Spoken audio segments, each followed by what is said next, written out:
regular meeting of the Birmingham City Council. Today is Tuesday, July 15th, 2025.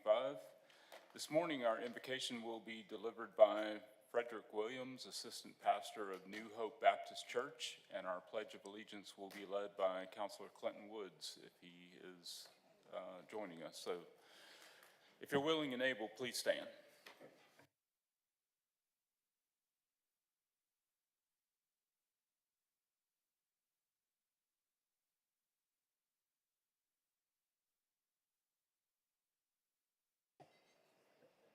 Test, test.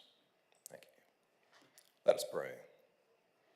Oh, gracious Father, how we thank you for gathering us here together on this day. We pray, Lord, your Spirit will fall afresh upon this meeting and guide us in our thoughts, our actions, even our speech. Thank you for every voice that comes through this meeting on this day, Lord. Give us a spirit of unity and purpose. But above all, Lord, let us do all things in love and to the honor of your kingdom. Thank you, Lord Jesus. In Jesus' name we pray. Amen.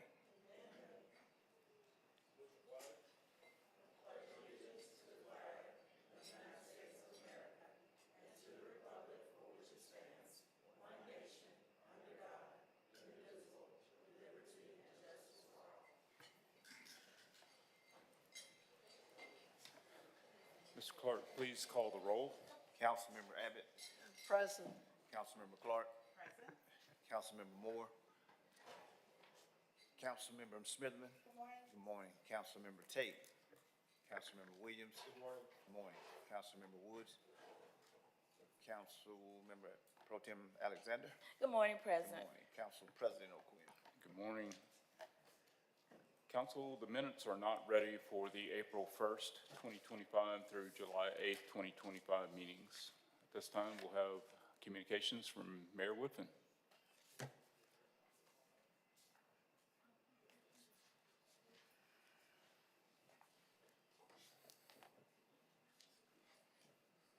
Mr. President, good morning to you. Good morning to the entire council. It's good to see each of you. Good morning to the public as well. Just a few notes, Mr. President and council. As you recall, we submitted back in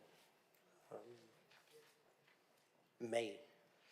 The proposed budget included additional funding for weed abatement contractors.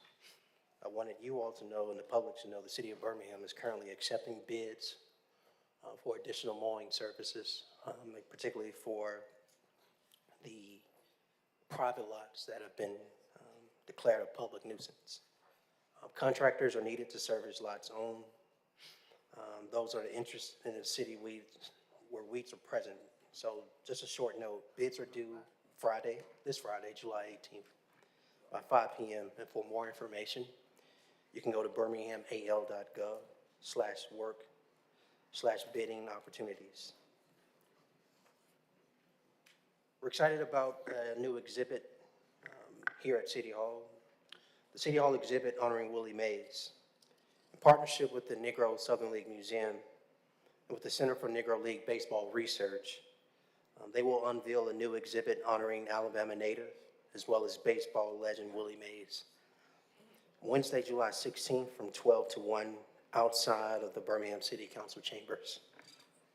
The exhibit, located in the display cases adjacent, like right here, will celebrate Mays' Westfield, Fairfield, Birmingham roots, as well as his pioneering legacy in the Negro Leagues and his Hall of Fame Major League career. There'll also be a reception immediately following the unveiling where guests will have an opportunity to gather in fellowship as well as reflection. There's a back-to-school event that will take place right here in front of Short 20th in Lynn Park, Sunday, August 3rd from 2 to 5 p.m. Again, a back-to-school event will take place right here Sunday, August 3rd in Short 20th Lynn Park from 2 to 5 p.m. We want to invite the community to our Tools for School event presented by Window World. This is a free family-friendly back-to-school celebration to get our students geared up and excited for the year ahead.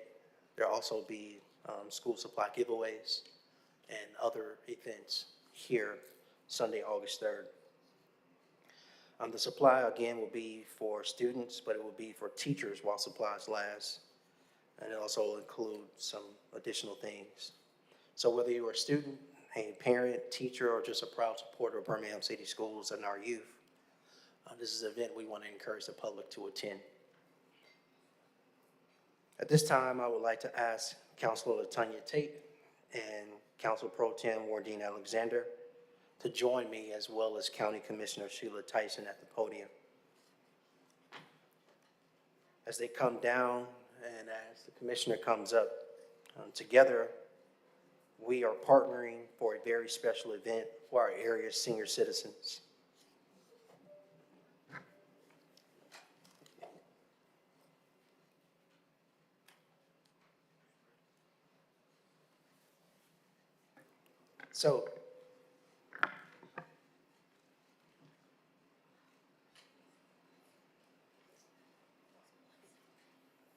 So at this time, Mr. President and Council, Wardine Alexander, Pro Tem of the Council, will give some additional information. Good morning. Thank you, Mayor Whiffen. Yes, Councilor Tate and I are very excited to join Commissioner Tyson in this event and this our Get Fit While You Sit event that we've been sponsoring at local recreation centers across our district in conjunction with Commissioner Tyson. She will have an event on August 2nd at the Birmingham Crossplex.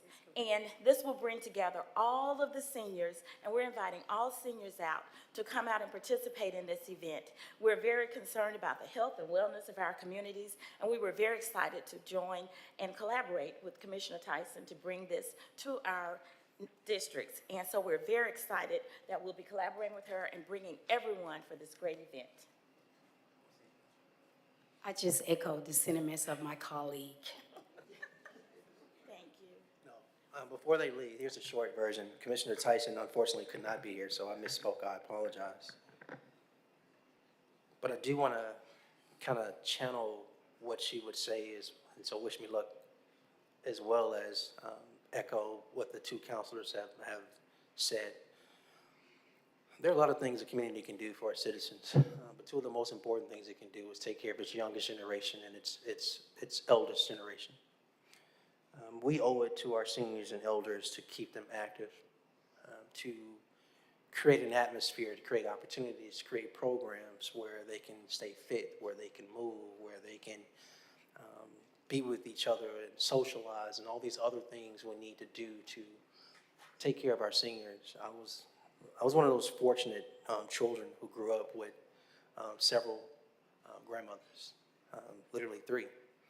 And in that case, they taught me a lot.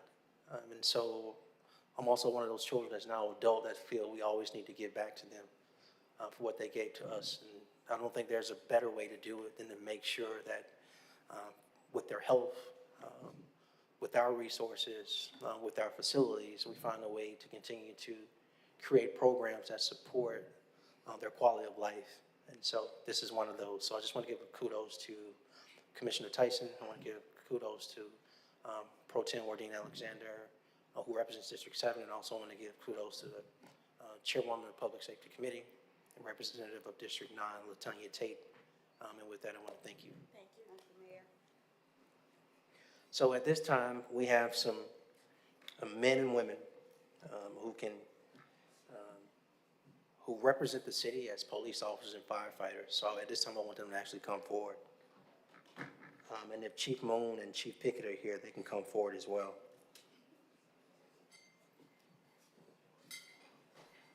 The noise you hear is actually, medals. Medals for them winning at the World Police and Fire Games.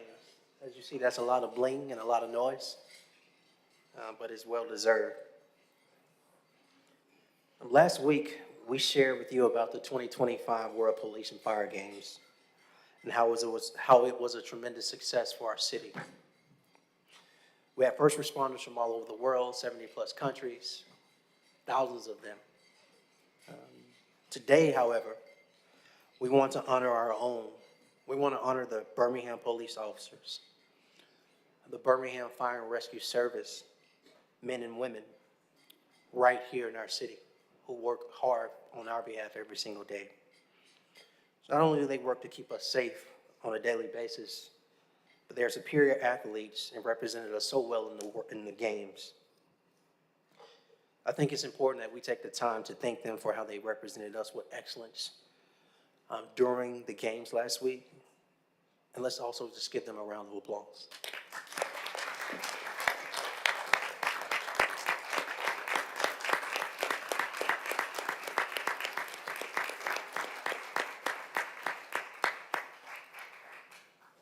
Chief Pickett cannot be here, but I wanted Chief Moon to say something, and then one of his highest ranked officers to say something as well. Good morning, everybody. Good morning. I am Corey Moon, and I proudly serve as the Fire Chief of Birmingham Fire and Rescue Service. So as the mayor said, we spent over the last 5 years planning and preparing for these games. And every day our personnel make me proud, but to see how they showed up and represented for our city made me extremely, extremely proud. We had hundreds of people behind the scenes preparing for the games. We had over 40 personnel actually participate in the games, and we had 12 personnel who actually won medals and represented our city. So I just want to say publicly, I'm proud of each and every one of you guys. Y'all made the city proud. And also to the mayor and the council, I want to thank you guys. I know you guys don't hear this enough, but we appreciate how you always stand up and show support for Birmingham Fire and Rescue and BPD. So on behalf of Birmingham Fire and Rescue, I just want to say thank you all publicly. So thank you. Good morning. Good morning. My name is Ronald Jennings. First of all, I'd like to thank the council for the gratitude as well as supporting us in this event. And just want you to know that it hadn't been unnoticed, but we ranked number 2 in the United States of bringing the medals home. There was a total of 10 golds, 12 silvers, and 13 bronze. And just like to thank you all.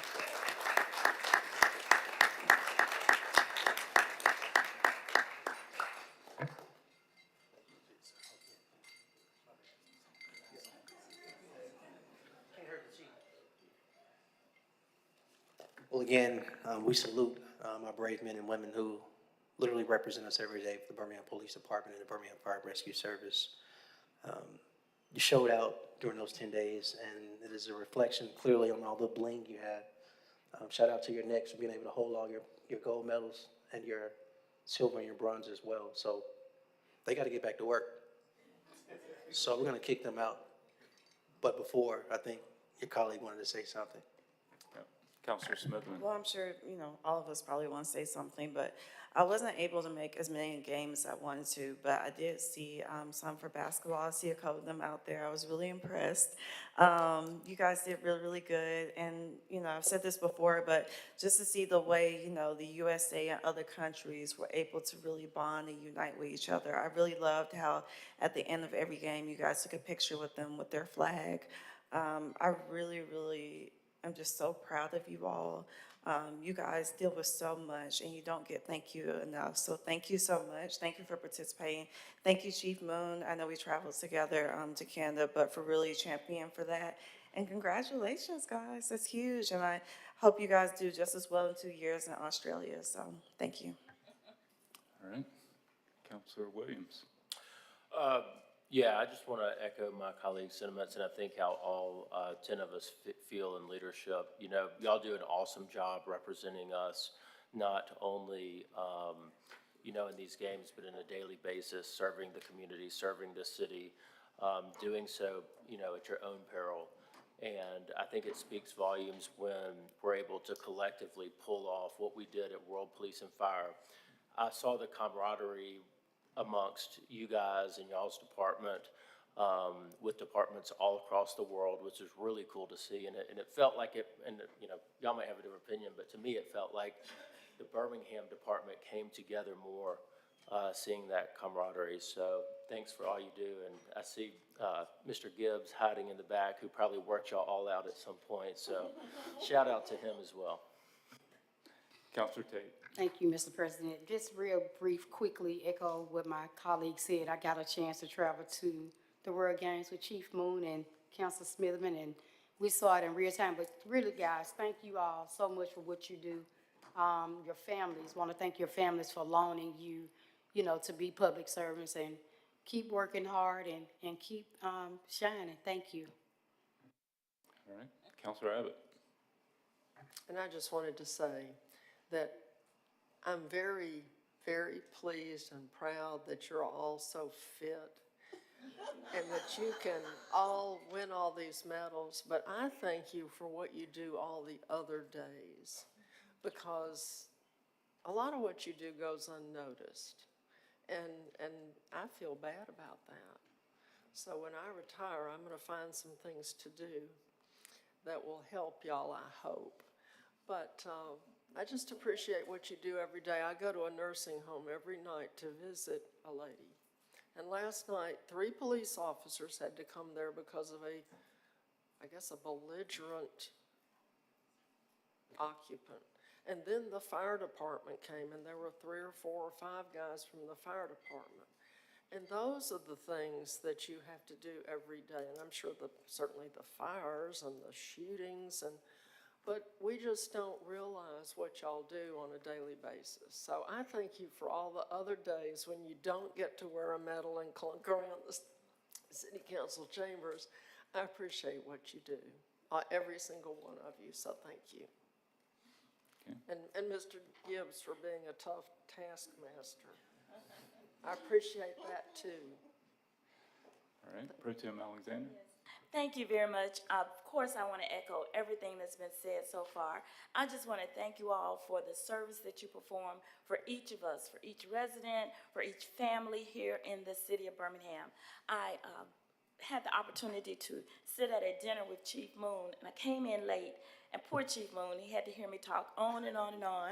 And so I apologize for taking over your dinner, but I just wanted to give him the thanks that I have for the Birmingham Fire and Rescue Service for what you've done for my family.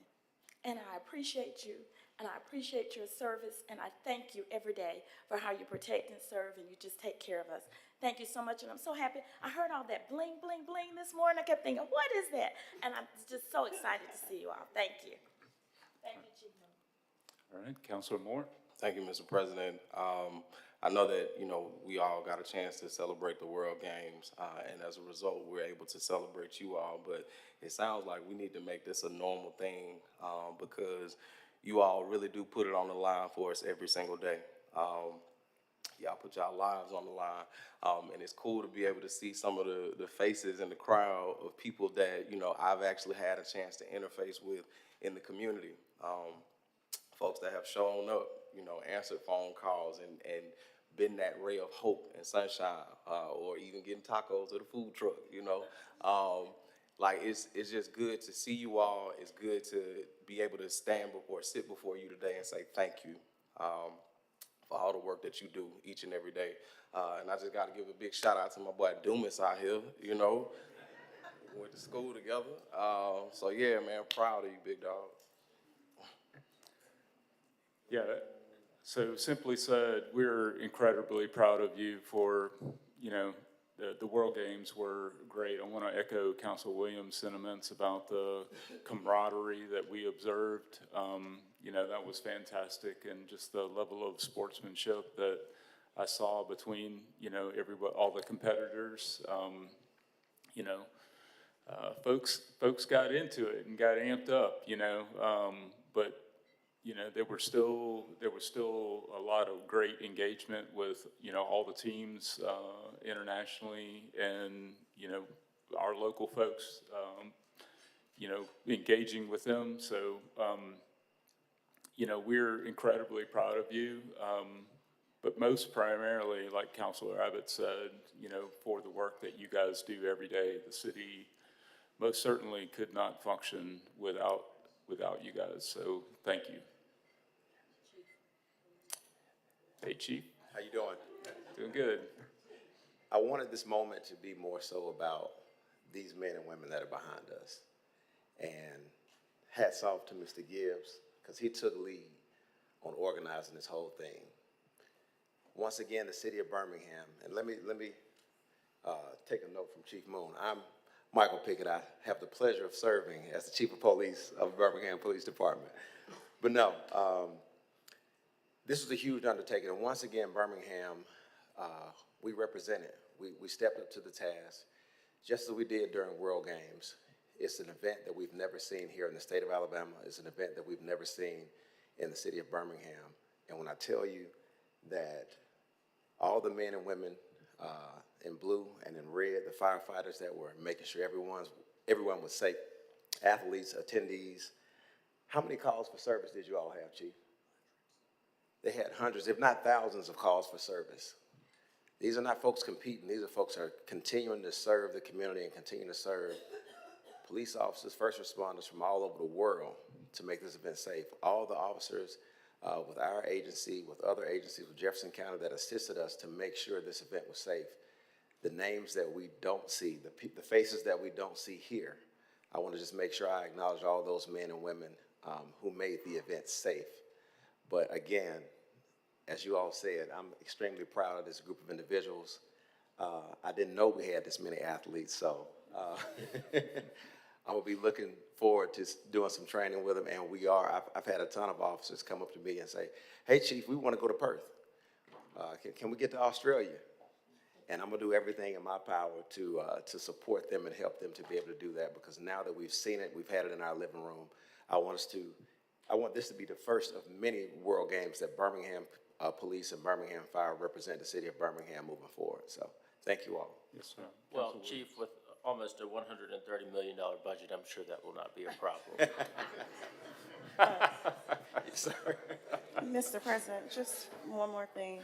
Councilor Smithman. While you guys are here as well, we've told Chief Pickett, thank you, but I don't want to also miss the opportunity. Thank you for your hard work for bringing down the crime, 53%. We know it wasn't just Chief Pickett, but it was the patrolmen, was the sergeant, the detectives, even fire, the way you guys take care of people, whether it's an elderly lady that needs help with her blood pressure, or the amount of fires you've done. So I really want to say thank you guys. Like, we see you all, even the colleagues that aren't here. Thank you so much. I was just telling Chief, it has a different feel about in the city. So I want to say thank you so much. And then I think I saw Kathy Boswell in the audience. Yeah, Kathy, back there. come on, Kathy, you know you're a big part. I want to thank Kathy as well, not only for the volunteers, but everything she has done. You know, you did great with the World Games, but you definitely did excellent with this event. So thank you so much. And then also I have to shout out Trent over there. We grew up together. I saw him play basketball. I was like, Trent, you still got it. So even at 32. So anyways, thank you, Mr. President.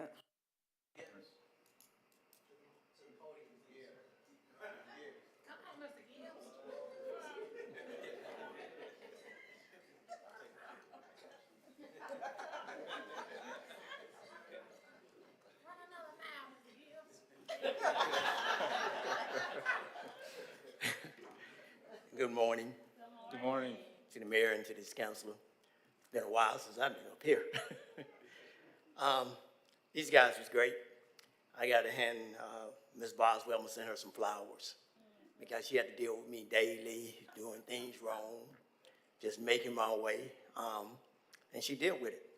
But most of all, we have to look at these athletes. I don't call them officers, I call them athletes, because they've taken off their belts and their guns and they became athletes. And they performed on the stage of world-class athletes. And to come second, New York beat us by 1 medal, and we beat LA by 1 medal.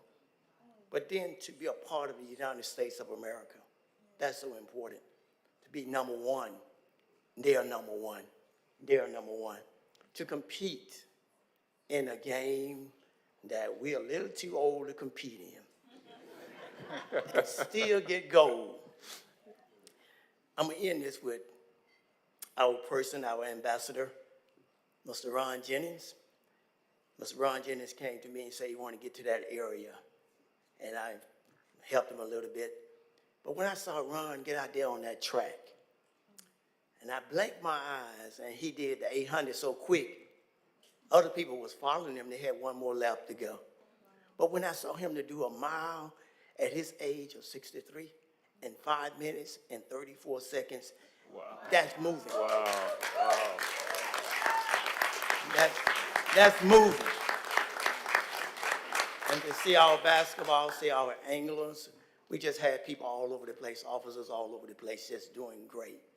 So I want to thank them first for just letting me be who I am. I want to thank Chief for letting me do what I do. And I want to thank you all. Have a great day. Yeah, thank you.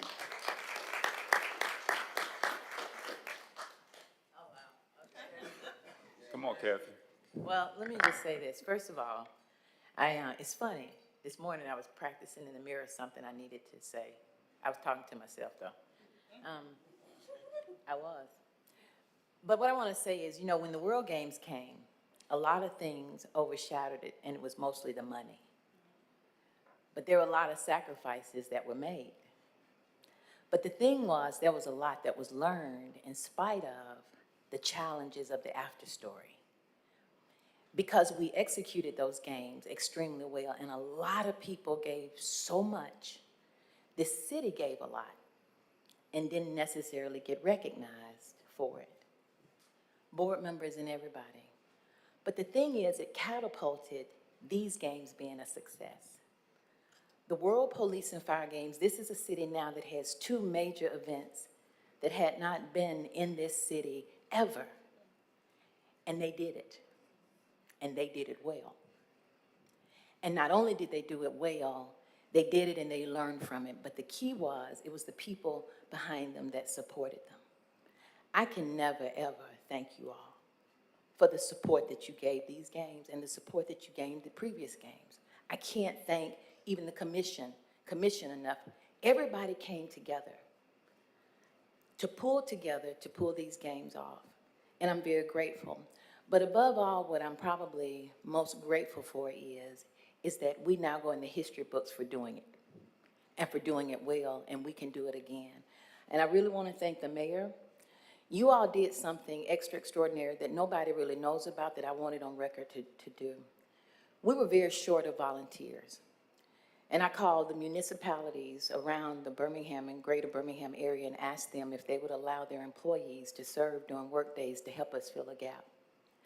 Let me tell you what y'all did. You all made these games successful. The employees, the team members around across the city, the citizens made these games successful by volunteering hours and times, and it was absolutely phenomenal. And so I just can't say thank you enough for just always being there, and all I can say is Birmingham is the place to do even greater, and there is greater to come. And thank you all so much for letting me be a servant, and I praise God for that opportunity. Thank you.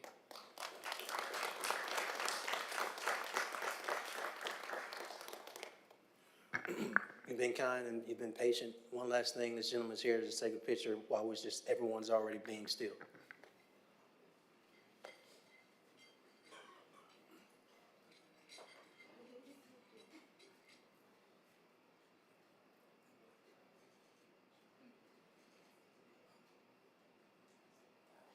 Thank y'all. Thank you so much. Appreciate it. So council, as these brave men and women exit the chamber, there is one last thing to share, but really, really important. Very, very important.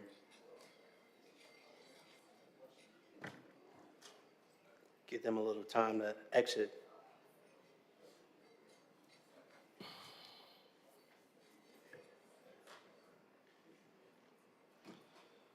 As they exit, there is another amazing group of children, young men, and women who I want to stand before you to be loved on and recognized and celebrated.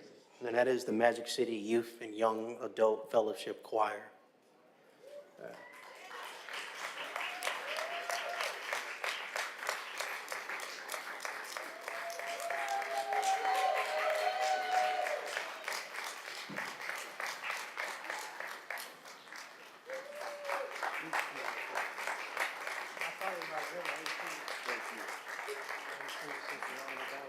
sir. Yes, sir. Thank you for having us.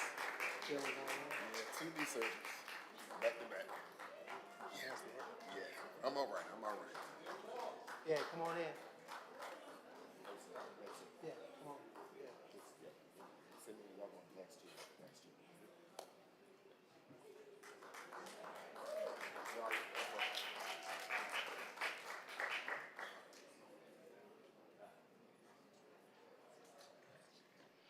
So just a few things, council, and I'll get out of your way because I'm like you, I'm extremely impressed by their talents and their gifts that they have been sharing with the entire world.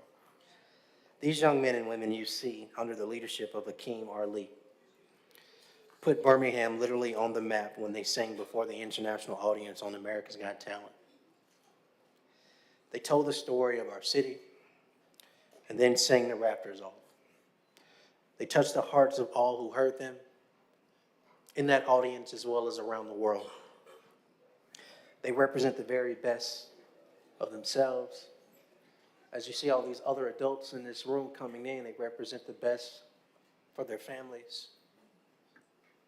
They also represent the best of this community. Birmingham, we can be very hard on ourselves and we forget all the good that exists in the community. And I want to be very, very, very, very clear. There is way more good and positive happening in this community than there is bad. And this is the optimal and best example of the best of Birmingham. So please give them a round of applause.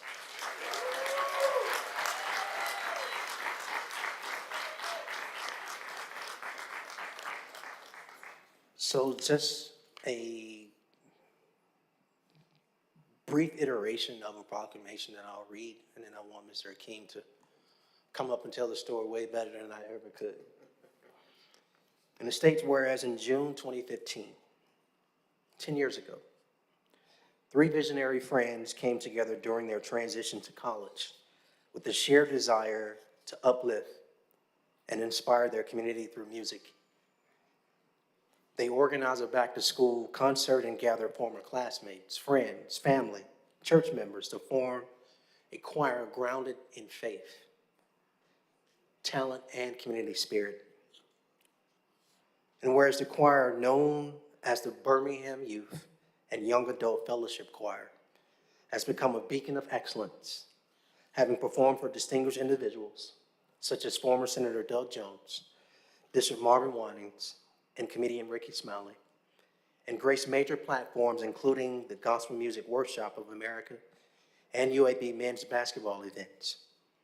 And whereas this year, the Birmingham Youth and Young Adult Fellowship Choir captured the hearts of millions and made our city proud with their powerful performance on season 20 of America's Got Talent, where they received the coveted Golden Buzzer from Simon Cowell, launching them into national recognition and furthering their mission of proclaiming the gospel of Jesus Christ through music. Now, therefore, I, Randall L. Woodfin, Mayor of the City of Birmingham, along with the Birmingham City Council, do hereby recognize and congratulate the Birmingham Youth and Young Adult Fellowship Choir and the City of Birmingham on their outstanding achievement and invaluable contributions to the cultural, spiritual, and artistic fabric of our great city.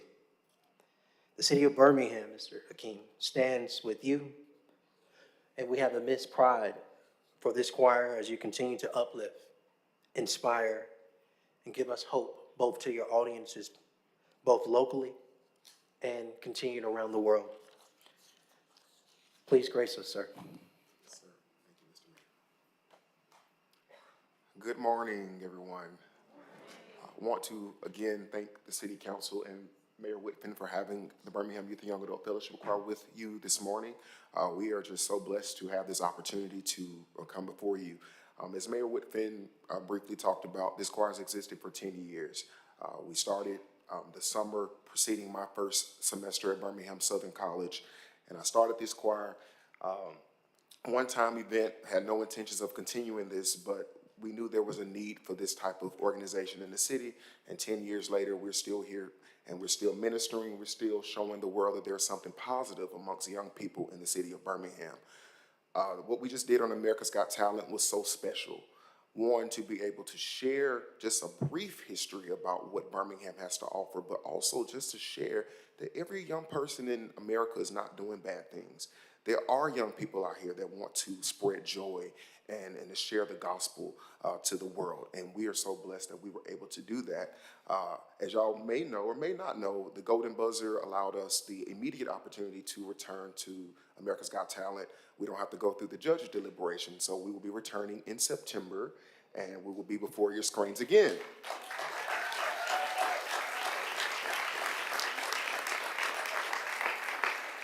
So we are excited again to represent Birmingham in an even greater way. And I believe everybody may want to hear a little snippet of a song. Now, we're not going to sing the song we sung on America's Got Talent, but we are going to sing a quick snippet of Why We Sing by Kirk Franklin. And I think that just goes along with our choir's mission and the reason truly why we sing and why we exist. Someone asked a question, why do we sing when we lift our hands to Jesus? What do we really mean? Someone may be wondering when we sing our songs. At times we may be crying and nothing's even wrong. I sing because I'm happy. I sing because I'm free. His eye is on the sparrow. That's the reason why I sing.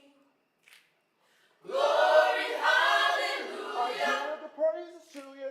I give the praises to you. Glory, hallelujah. Glory, hallelujah. You're the reason why. You're the reason why I sing. Thank y'all.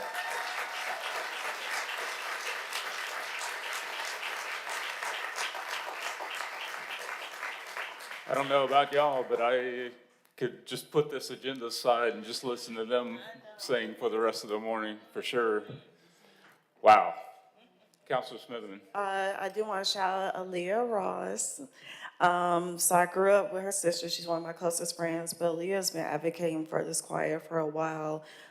So I just want to say thank you for what you've done, inspiring our youth. I am so proud of you all, not only for representing Birmingham and Alabama, but just representing your age group as well. You really, a lot of times, as Mayor Wolfson said, Birmingham gets, bad publicity, but you guys showed that there is a lot of hope for the future of Birmingham. So I'm so proud of you all. Let us know when you guys appear on America's Got Talent. And are you guys technically like a nonprofit, or how can people, you guys are? You are? Okay. I'm gonna come find you then. Yeah, okay. But yeah, if there's anything, I can do to help you all, just let us know. And please come back and sing for us too. So thank you. Councilor Clark.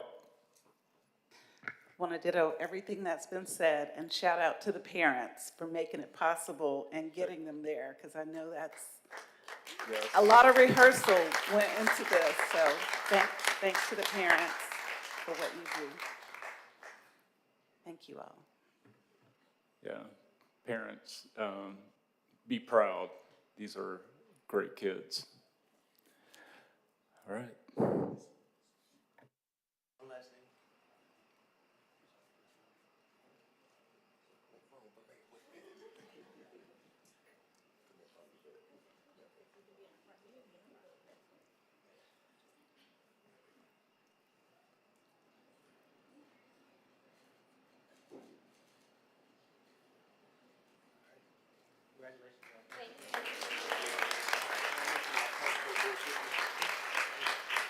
One of my dearest parents reminded me to say something. We do have a concert. Our 10th anniversary concert is this weekend at 16th Street Baptist Church at 3:30 p.m. We will be giving school supplies to K-12 students. Sunday, yes, Sunday at 3:30 p.m. at 16th Street Baptist Church. Thank y'all so much. God bless you.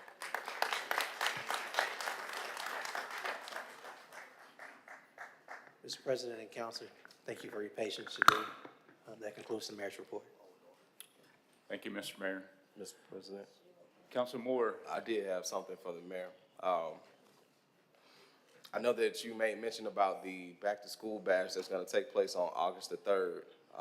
One of the things that I have encouraged folks to do, if they're having like a back-to-school bash of some sort, to please make sure that they connect with Birmingham City Schools so that we can have somebody on site that can help parents to register for school. Because we've just had so many people that don't register before the first day. And so if we can have somebody, you know, to be on site to help people navigate that process, I think that would be extremely helpful for Ready Day One. Yes. We will make sure that happens. I just want to echo your sentiments and say that, you know, the school system needs to brag on itself a little bit more. Something happened when this past school year ended in May that had not happened in probably over 20, maybe 30 years actually. The school system actually saw an increase in its enrollment. That's a big deal, particularly at the half-year mark before we count our next census 5 years away. Pulse of a city is going to be its school system. And so I just want to shout out Dr. Mark Sullivan, school board, all the work they're doing, the teachers, everybody, parents. But here's the deal. School starts really, really soon, first week of August. And I get texts and calls every day from the school system. You haven't registered yet. And they're referring to Mason, who will be in the 6th grade. They're going to keep calling me. So that means I know they're calling every other parent. They're texting every other parent who has not registered yet. So we want to encourage our parents, please register your child. With that, Mr. President and Council, will you give me one exception? I know I said that concluded the mayor's report. But Commissioner Tyson was able to come, and I don't want that to be in vain. If she could talk about this in way better than I ever could, we really appreciate that. yes, sir.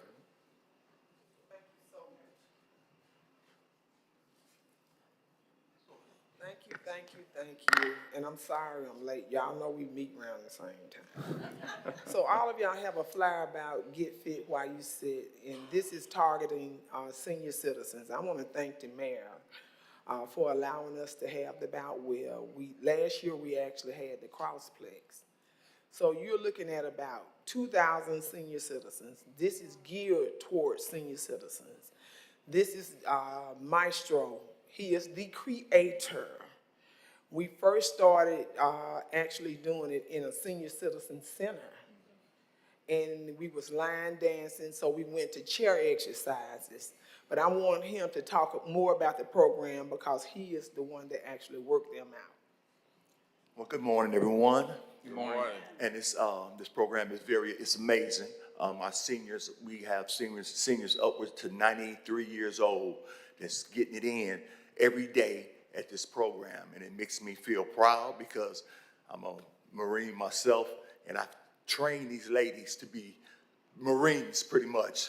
So they rough and they tough, and you don't want to fool with them, okay? But anyway, as Commissioner Tyson was saying, we got this big event last year. We did over 1,200 people. This year we're gonna double that. So we got these seniors moving, grooving, doing what they need to do, all right? And we are in Birmingham Rec Centers. The mayor has allowed us to partner with Park and Rec, along with Councilor Alexander and Councilor Tate. We want to be in all 9 districts. Of course, it's going to take funding because we have to hire people to actually go to the different centers. So we have 32 senior citizen centers actually in Jefferson County. We are just about in the we're in all the District 2 senior programs. So I can say that. We are trying to get in all of Jefferson County. They are catching on. Seniors are living longer. That's just the bottom line. They are living longer. They don't want to play bingo all day, and do arts and crafts. They are active. They want to get traveling clubs. They want to go to the movies and shop. They want to exercise. And 90% of the seniors that's in this program, their health scale has went from bottom to top. They were doing chair exercises and now they standing up. They're standing up now at the chairs doing the exercise. So I want you to know that all of y'all are welcome to join. On August the 1st, come to the Boutwell. It's free parking, free lunch from Bistro 19, Myra, Ruff, and Allen. They will be providing the lunches. But I want you to come and see what I'm talking about. When you, we're gonna enter the Guinness Book of World Records for chair exercising, but we've got to do at least, I think, 4 or 5 years in order to enter. So Mayor, we're gonna come back to you in a couple of more years. I think we're gonna have to end up, Councilor Moore getting Legion Field. Okay. That's why I think we're gonna be at Legion Field when we actually enter the Guinness Book of Records. And that's our goal. We wanna reach every senior in Jefferson County and make them active. And thank you so much, Councilor Alexander and Councilor Tate, for participating. And we have 3, I think, representatives from Montgomery. I think it's Tillman, Moore, and Coleman, Linda Coleman. They are actually participating. And we are in Bessemer. So we got Bessemer, so we're gonna gradually get all of the municipalities in Jefferson County. Pro Tem Alexander? Thank you, Commissioner Appreciate it. Tyson. And if you will, just say the date and the place, because I gave it all wrong earlier. Okay, it's at the Boutwell, August the 1st, free parking, thanks Parking Authority, free lunches. We have people that will actually help them come in. We have wheelchairs. The door's gonna open at 8 o'clock and it is over with at 1 o'clock. So we're gonna have door prizes. We have so many people that wants to give the door prizes for the seniors. Y'all are more than welcome to come and you can exercise too. So y'all can come on out too and help. All right, awesome. Councilor Moore? The mayor seen it. I'll just say, it's crazy. I think I've seen several different instances where there have been seniors who have participated in bodybuilding or, CrossFit or, all these things. And they like 90-some years old, like out here throwing weights around. And so this notion of, just because you get older means that you have to sit decrepit and, just waste away is just not true. And I think this is the starting point for folks to really get into that lifestyle and that mindset. You talked about how, there are a lot of older folks who are, or our seniors who are living longer. And I believe that, events like this help them to create community and be connected to people that helps with, furthering their lives because they have people that they're connected to and they're working towards a common mission and a common goal. So thank you for what you're doing, Commissioner Tyson. Mr. President, and I'll just say, I've seen it in person. Yeah. At Hooper City Rec Center. It's actually really amazing to watch. I actually sat in the chair for only 1 minute and tapped out. Thank you, Mr. President. Commissioner Tyson, Maestro, I've been to Hooper City and you the man. I mean, I got a chance to witness this in real time last year and just, as Commissioner Tyson said, to see how on fire these seniors were, it's amazing.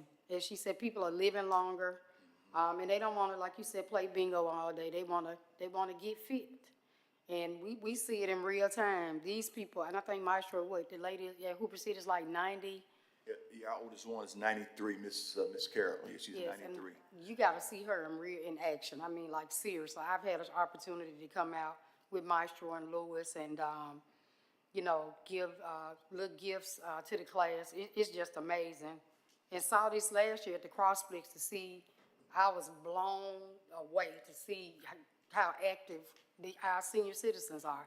So, thank you, Commissioner Tyson. You can keep depending on me to keep investing in this because my mom is a senior. Try to get her out there. Thank you. All right. And Counselor Smithman. Yes, thank you, Commissioner Tyson, because you're always doing things for our senior citizens. This isn't the first type of event that you do, so thank you for that. I know a lot of times I hear they kind of feel forgotten, and so thank you. I wanted to know two things. I wanted to see about maybe if y'all, I would love to help out with Pilates. I know like at certain Pilates studios, they have like a golden age Pilates to help with the flexibility. I do Pilates and it helps so much with just our movement because a lot of times we do like bodybuilding and stuff, but most people can't even touch their toes, for example. So I would love to partner with you all on that. I do know a Black Pilates instructor that I use. She's great. And then also how we can help to fund further initiatives. I know you said it's in your county commission district already, so anything I can do to help, will you let me know? Absolutely. Okay, thank you. All right. Thank you, Commissioner Tyson. Thank you. All right. Oh, Counselor Moore, I'm Yeah, sorry. I wanted to get back to my stuff because I didn't get a chance to. I wanted to show love to County Commissioner and give her a chance to speak. I just had one other thing that I needed to bring to your attention, Mr. Mayor. So 128 57th Street North. 128? Yes, 128 57th Street North and 148 57th Street South are both properties or houses that have some squatting. 148 57th Street South. And they both have both squatting and prostitution issues. So wanted to see if we can get somebody that could go by there and check those out. Thank you. All right. Is that all, Commissioner? Counselor? Okay. All right. Mr. Clerk, Counselor Williams. Yeah, one thing, Mr. Mayor, on those, the Woodside Drive that you guys sent an email that y'all would investigate, I would like to follow up, yeah. Okay. Mr. Clerk, do we have any nominations to boards and agencies? No, sir. All right.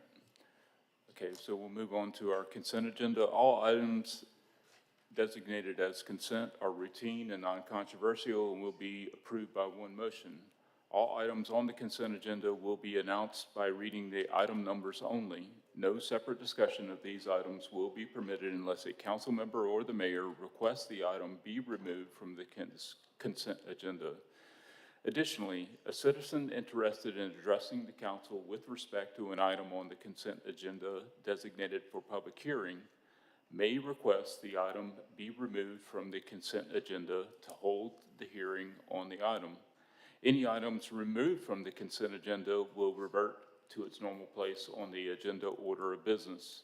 For remaining matters, all matters of permanent operation will be read and all public hearings will be announced. Mr. Clerk, let's please read through the items on our consent agenda. Yes, sir. Consent agenda starts on page 2 with item 3. We continue on page 3 with items 4, 5, 6, 7, and 8. Page 4, items 9 and 10 are on consent. Just make the typo correction with second line, 35, make that bar. And please remove item 12 from the agenda. It should be withdrawn. Page 5, items 13, 14, and 15 are on consent.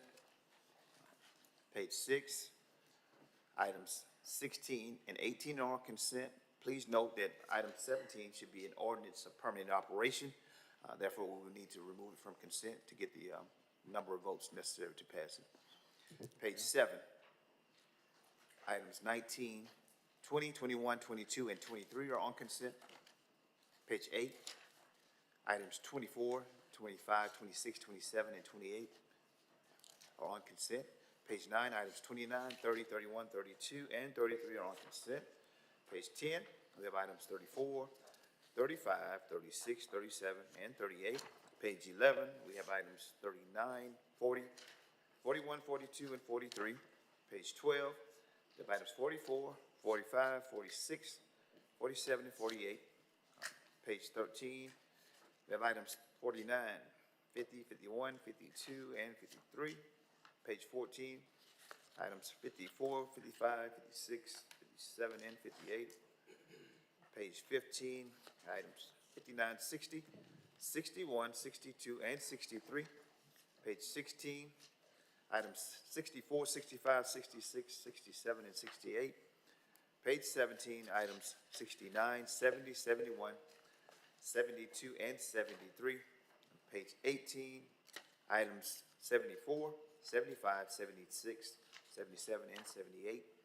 Page 19, items 79, 80, 81, 82, and 83. Page 20, we have items 84, 85, 86, 87, and 88.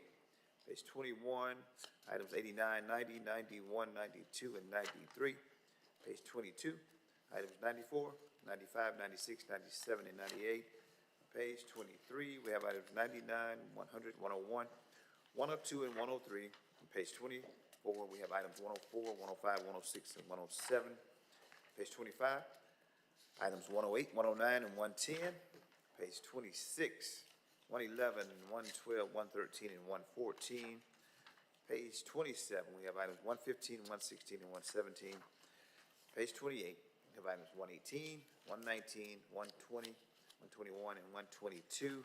And on page 29, we conclude with item 123. We have one addendum item. All right, do any members of the council wish to add or remove an item from the consent agenda? Pro Tem Alexander. Yes, thank you, Mr. President. I'd like to remove item number 16 from consent on page 6.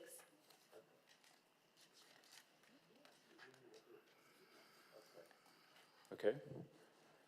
So item 16 has been removed. Council Williams. Can we add the item 124? It did go through, it's the addendum, it did go through public safety. Okay. Item 124 is added. Any other councilors? Councilor Abbott. On page 5, I would like to remove item 13. 13. On Okay. page, also on page 5, item 14. Then on page 24, item 105. Page 25, item 108. Page 27, item 115. And page 28, item 120.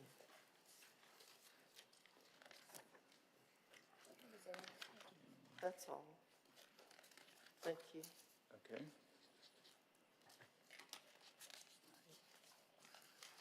Everybody get all that? What was the last one, please? 120 on page or on page 28. Thank you. Okay. We do have several public hearing items on the consent agenda, specifically items 3 through 10. Do any members of the public wish to remove any of those items from the consent agenda? Okay, seeing none, we're ready for a motion on the consent agenda. So moved. Okay. All right, Mr. Clerk. All right, 1 second, please. Come on. All right. Okay, all in favor, let it be known by saying aye. Aye. All opposed? All right. The consent agenda is approved. Item 1, please. Okay.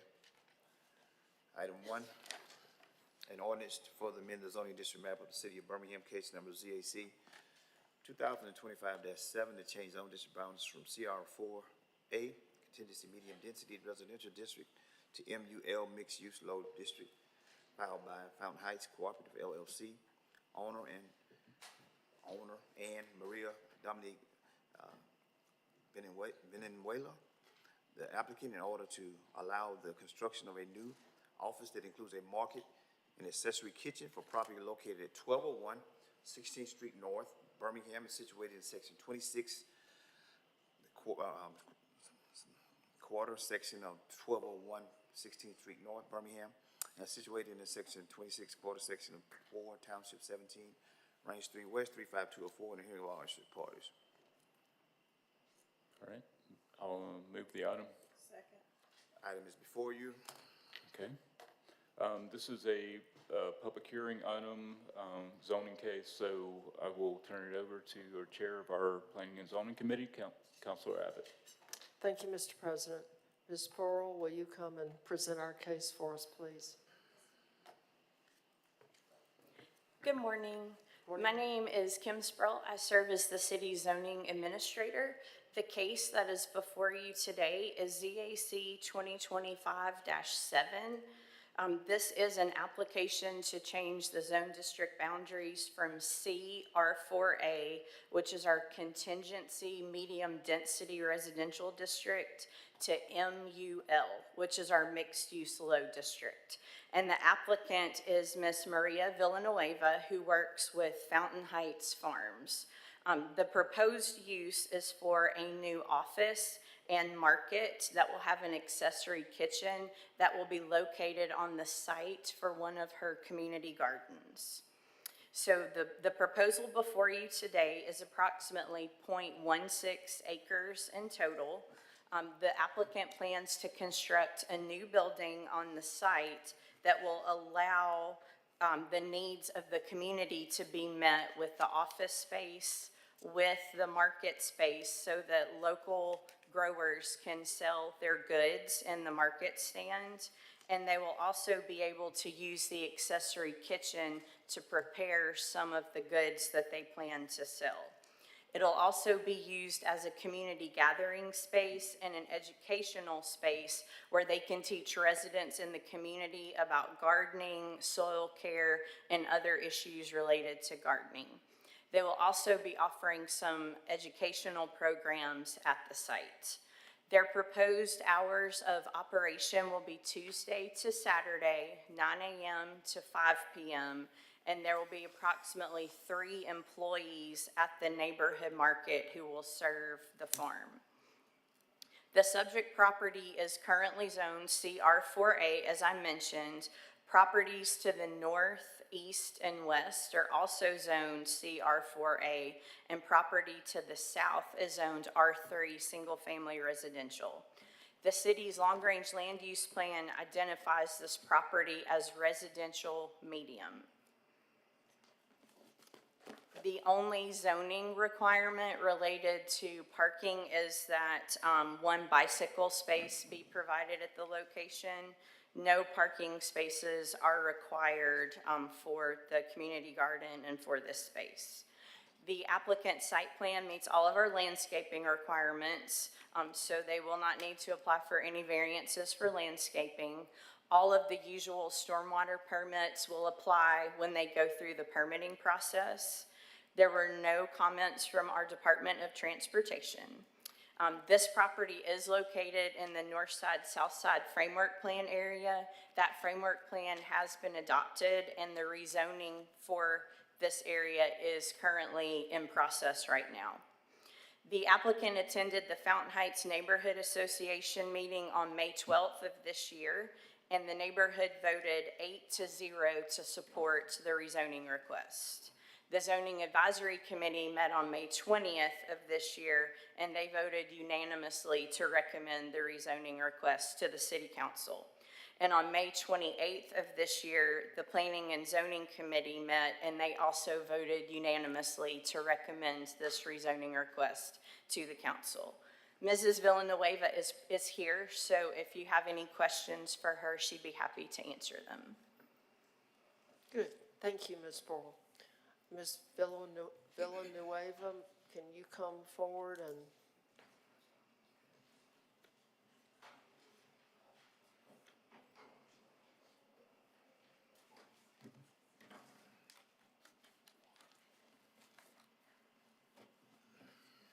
Good morning. morning?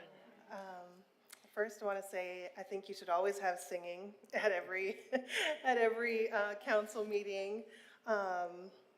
Yeah, I'm really excited to follow so much joy. Our project is a continuation of the joy and hope that I think is present and is bubbling up in Birmingham. We are creating the first neighborhood market that our community has had in almost 70 years. So we think it's a big deal. So I'm happy to answer the questions that you have. Do any members of the council, Councilor Clark? Well, I want to congratulate you on continuing to grow and expand what you've started there. I did have a couple of questions about kind of the way the building is situated on the site.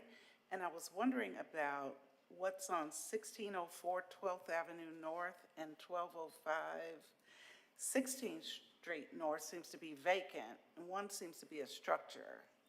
And your building is set back from the sidewalk a little bit so that it's closer to those lots. I was wondering, do you also control those lots and So have a relationship with the building, have a relationship with what's on those lots? yeah, so the property that we're working to rezone is 1201 and 1205.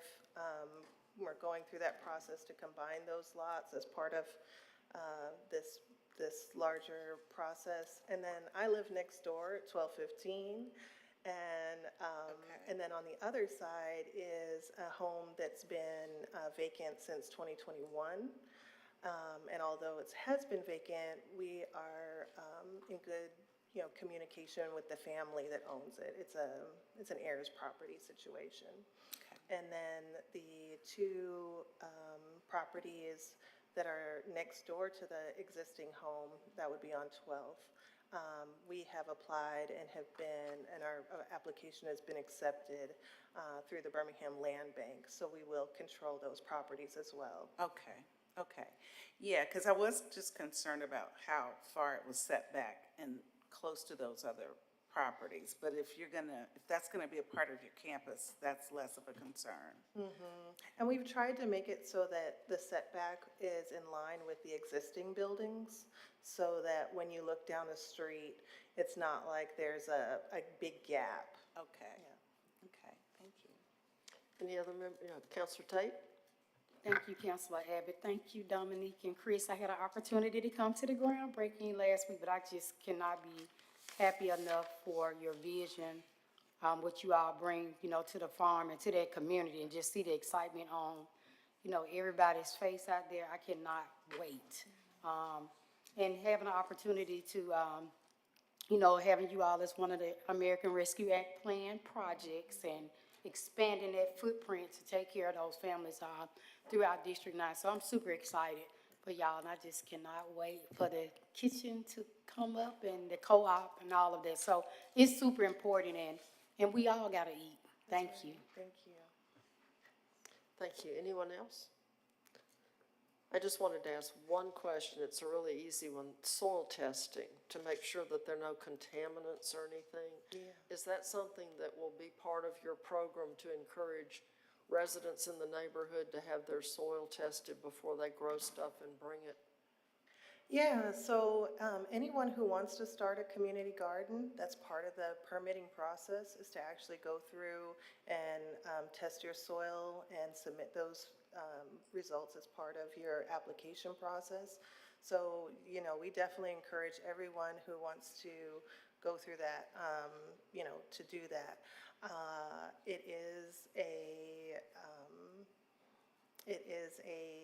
Can be an expensive process when you talk about other kinds of, contaminants. But I think that is something that we should all be encouraging folks, given the history of Birmingham. Well, and that's what I was concerned about, is the history of Birmingham and the fact that, industry used to give away free soil that was contaminated so that people could fill in their yards. And so, you don't want to eat a tomato that's got toxic waste in it. So I just wondered about that aspect of this. But this is a very exciting project. I can't wait to see it come out. I drove up and down the street the other day and I thought, well, this will be a shot in the arm. Yeah, thank you. Thanks for saying that. Yeah, we're really excited too. The only other, there's an existing business, a commercial structure there. And it's the only place that our neighborhood has been able to access any kind of food, which is very limited to, packaged, highly processed. So we're excited to be able to offer something different. Well, that's wonderful. Anyone else before I hand it back to the president so we can vote? We're good. Okay, thank you. And I believe we're ready for the vote. Okay, all in favor, let it be known by saying aye. I'm sorry. Wait. Yes, we Public have to hearing, ask for public comment. hearing, I'm sorry. I did neglect that. It's easy to forget. So if y'all just have a seat on the front row. This is a public hearing. Are there members of the public who wish to come and make comments or ask questions? Well, please come forward, state your name and address. You have 3 minutes to speak.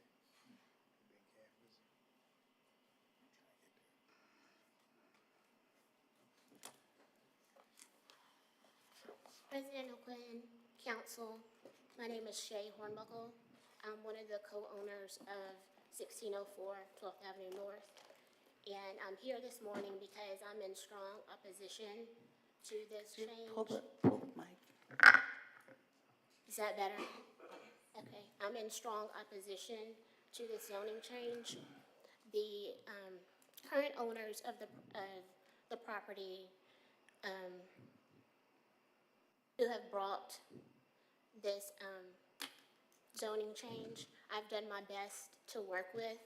My family has owned 1604 12th Avenue North for over 70 years. It's a well-maintained property. And ever since this property next door on the corner has been used as a garden, they have infringed and trespassed on our property. In front of the gate to get into the backyard, they had a big pile of dirt there, so long it wore the grass out. You can look on Google Maps and see how the grass was worn down, how they have used the entrance to the backyard as their own. And as was aforementioned, there was a groundbreaking over the weekend. Well, as of this weekend, they have stakes planted squarely in the middle of the entrance to our driveway, as though them being granted, I know that they received a grant to do this building through Councilor Tate, but we have not granted them use of our property.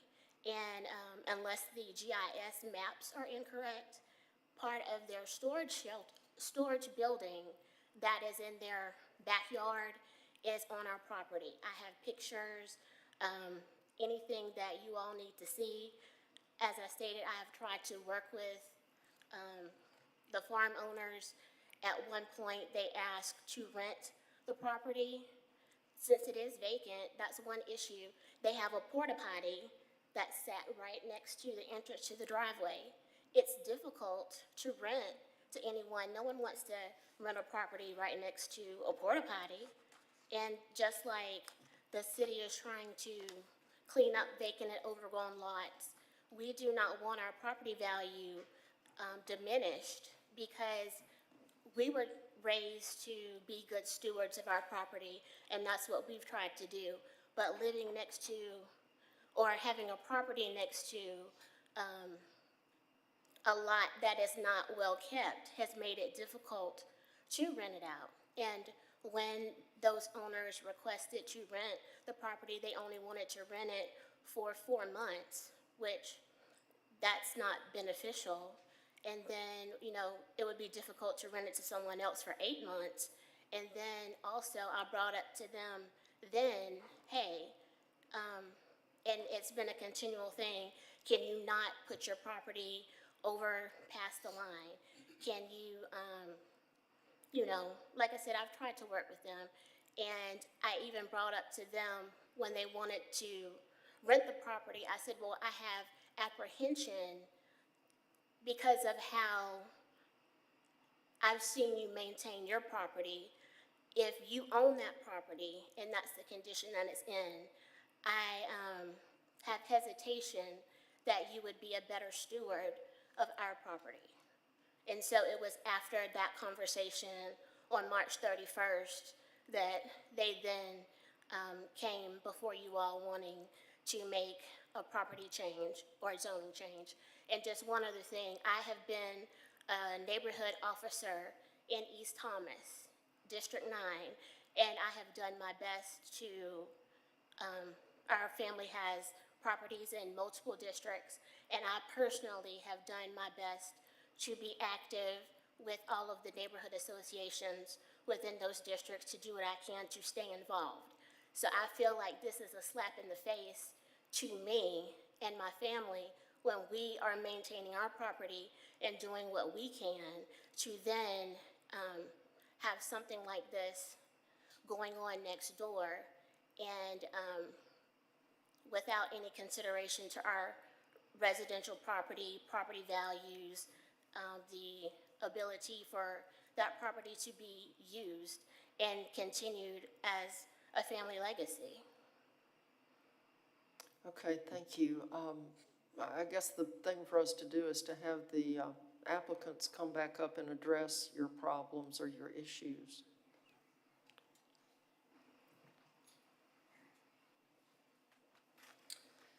Yeah, I'm saddened by Mrs. Hornbuckle because I thought we had a different relationship. I'm really surprised, honestly, that she would come and speak against us. So can you address some of the complaints that she had? I will. I moved into the house that I live in next door to the farm in 2017. And during that time, the home that she owns was rented out to several people that were regularly needing to have police interventions for domestic violence issues. They moved out in 2021, and she reported to me that they had stripped her entire home, everything from fixtures and cabinets, and to the point that it was unrentable. And then she told me that because of family issues between the brothers and herself, that she did not want to reinvest the funds to bring the home back up to rental status. So I'm surprised when she's saying that her home is unrentable because of a temporary structure. As far as the lines are concerned, and we've had this discussion before, and at the time I thought that we had come to an agreement because her fence is over the line on the property at 1205, as well as part of her carport. And I said, well, you know, I want to be a friendly neighbor. Obviously, this was a mistake, and it's going to be costly to repair. So, you know, let's figure out, you know, some kind of agreement that we can come to. And she said that at some point that she would be presenting information about an agreement that her, I believe one of her grandmother or some other family member had made in regards to that building. And I said, great, I'm looking forward to seeing that. The stakes that she is mentioning that do intersect the driveway are the official lines of the property that were installed by Gonzalez and Strength, which is a well-respected surveying company here in Birmingham. And I was required to get the surveys for 1201 and 1205 to go through this entire process. So I will say this is not the first opportunity that Ms. Hornbuckle's had to speak on this issue. So it's surprising, like I said, that she would come when we're, you know, really so close. And then I think the last thing that's really important to mention is that this is a $750,000 investment in our community. There is no other building that's taking place in Fountain Heights residential area that equals the investment that we're making. And it's not just for my family, but it's for the entire community. And so I would say that while I am hoping to continue to figure out how to move forward in a good relationship with Ms. Hornbuckle, I think that it's also important to say that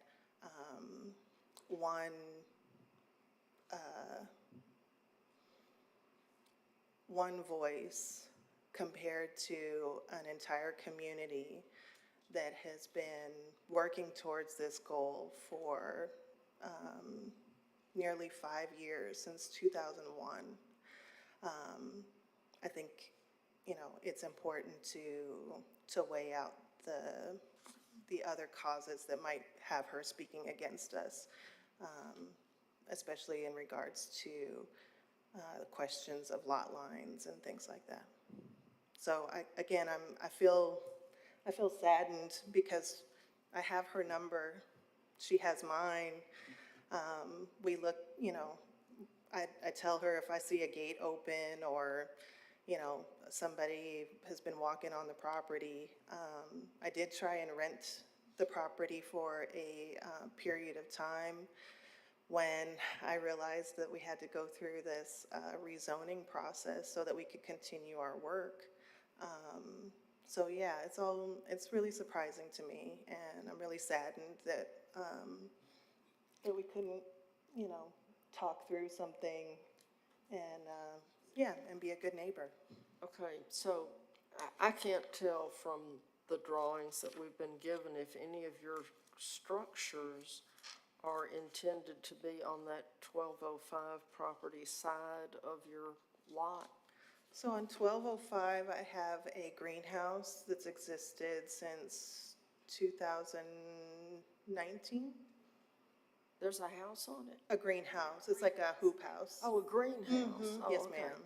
I thought you said a gray house, and I thought, well, I'm glad to know the color, but greenhouse, okay, but the property line that is, we'll say, in dispute, is anything on the property line? Or you've just had a survey and they've put stakes to show where your property line is? That's right, and part of the issue is that the stakes, they bisect a driveway that was placed. Originally, they shared probably they shared a driveway at some point, right? With some folks, going in and entering on one side. But the other issue that's in question is a 1205 property. Her structure, her carport and fence extends over onto my property. And like I said, I'm not pressed by it because we're neighbors. And, I don't want somebody to have to go through an extra expense to, move their carport and, dig up a fence, to get back 5 feet or something. It just didn't feel like it was an issue until, I guess it is now. Okay, but what I was trying to determine is, will this dispute, if it turns into a dispute, cause any problems for your plans that you could not go forward?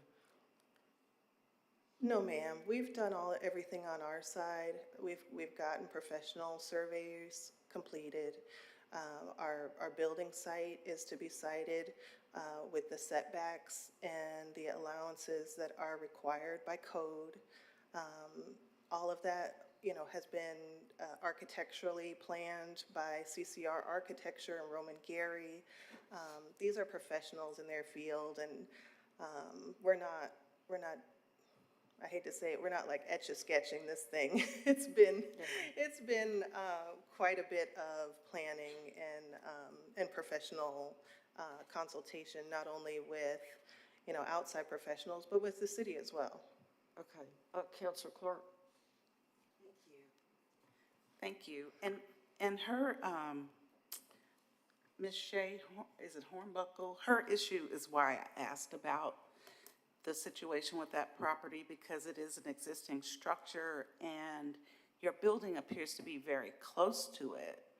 And, I'm thinking like where you live, there's a buffer, the actual greenhouse and garden gives you a buffer from the commercial building or the building that will serve the community. And like on that side, there is no real buffer because the herb garden is between the sidewalk and the building as opposed to like between the building and the other neighbor. You see what I'm saying? The way you have it laid out. So, And then on an urban corner, a lot of times the building is closer to the street edge, and maybe there could be a way to develop it so that you create a buffer between your residential neighbor. And I know you'd like to control the property, but, another family,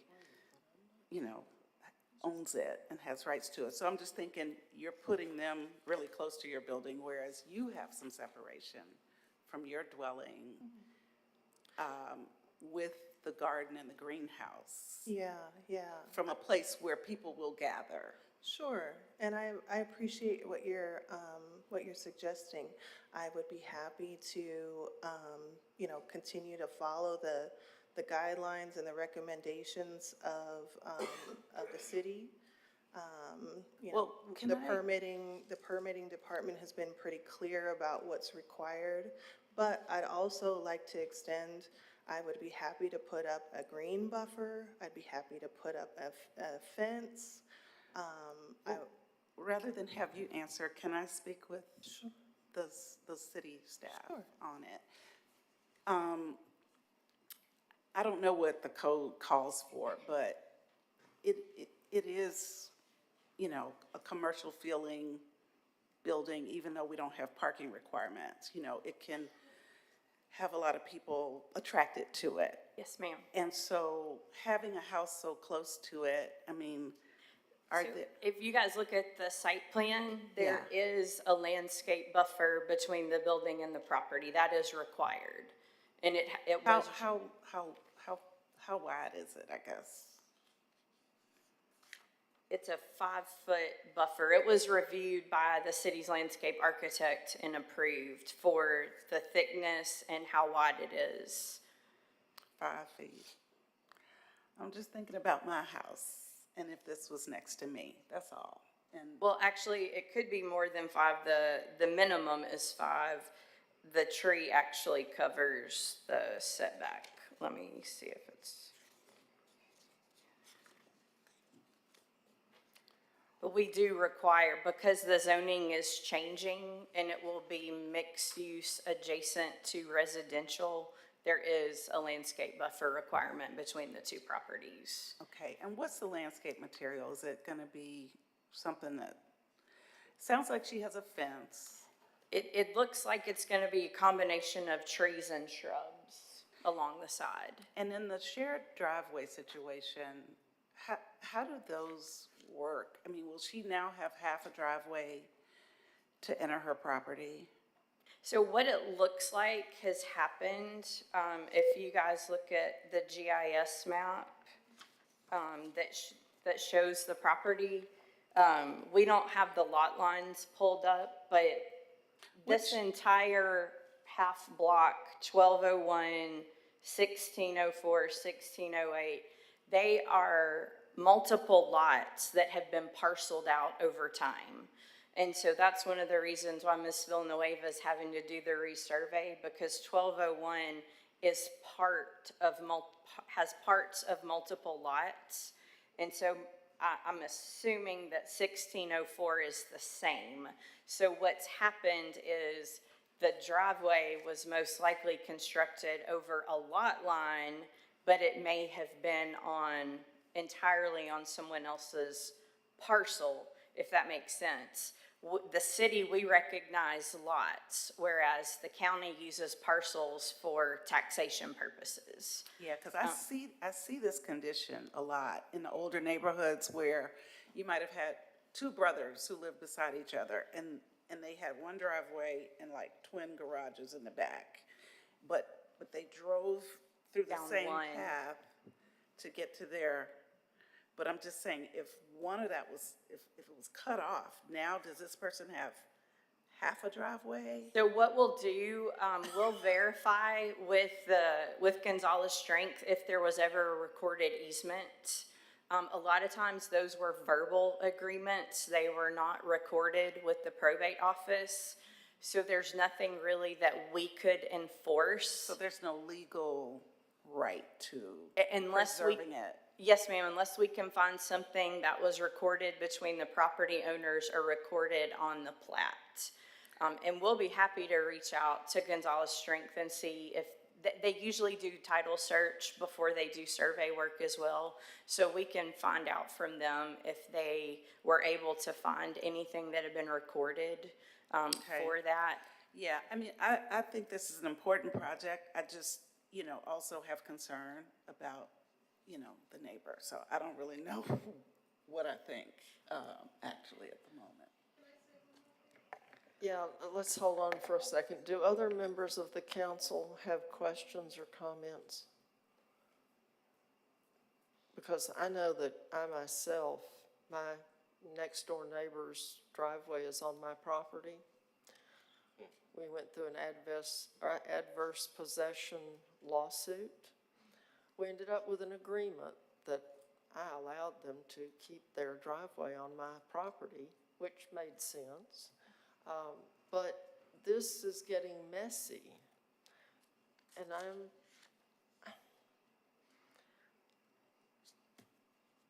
And I will add, Counselor Abbott, our zoning enforcement team routinely checks and monitors all of our community garden sites.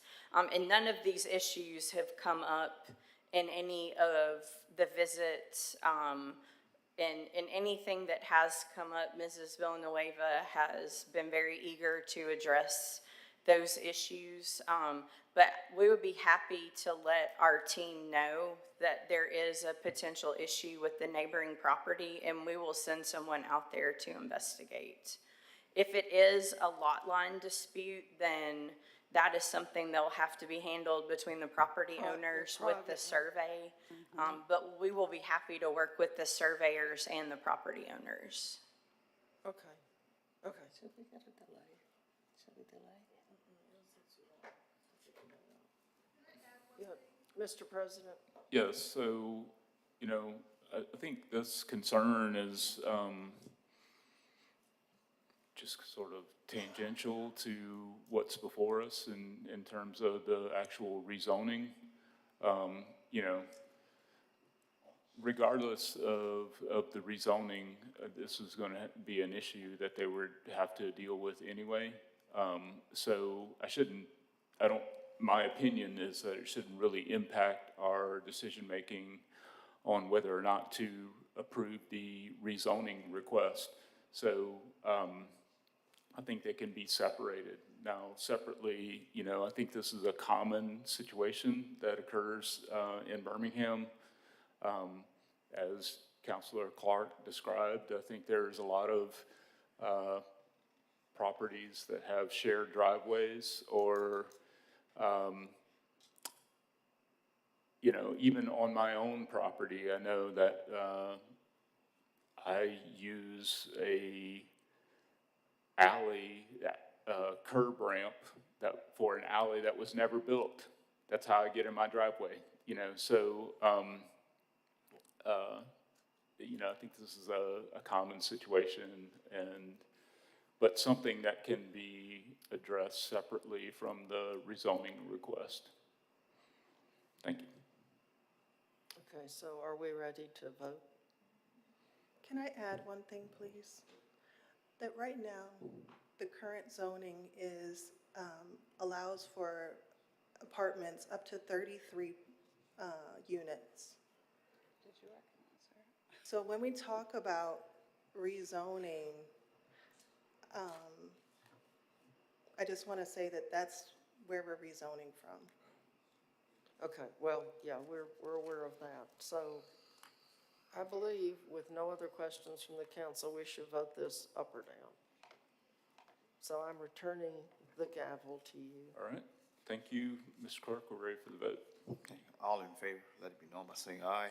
Aye. All opposed, say nay. All right, item 1 is approved. Item 2, please. Item 2, an ordinance to further amend the proposed amendments to city zoning ordinance, Title 1, Chapter 1, General Provisions and Definitions, Article 3, Definitions, Section 1, Generally, Ordinance number 15-133, in the hearing of all interested parties, case number ZAC 2025-12. Motion, please. I move approval. Item is before you. All right, this is another planning and zoning related item, so Councilor Abbott. Well, we'll hope this one's easier. Ms. Pearl, if you'll come talk to us about the changes. Yes, ma'am. Once again, my name is Kim Spurl. I serve as the city zoning administrator. The item that's before you is another one of our cleanup items that we've been taking care of over the past year. This one relates specifically to definitions in our zoning ordinance. There are several terms that are utilized throughout the ordinance that are not defined. And so what we are proposing is to add those definitions. And these terms align with the definitions that are in the city's subdivision regulations. I would like to point out we are adding a new definition for public building. I hope Councilor Abbott approves of our definition. We are changing it. It was very vague as to what a public building is, so we are proposing a new definition for public building. And then we've amended the alley definition to match the subdivision regulations, and then everything else is new to the zoning ordinance. If you have any specific questions, I'd be happy to answer them. Yes, do any members of the council have any questions about any of these newly revised definitions? We have a red, it's not a red line, but a colored copy to show where the additions and deletions are. So, any questions or comments? Well, I want to thank you for the definition change of public building. I just want to be sure that we don't have drug rehab centers in our public buildings, in residential neighborhoods. So I think this looks like it will fix that problem. So thank you. Mr. President, I believe it's back in your court again for a vote. Oh, public hearing. I want to forget twice. So are there any members of the public who are here to speak to this issue of changes to the language of the zoning ordinance with definitions?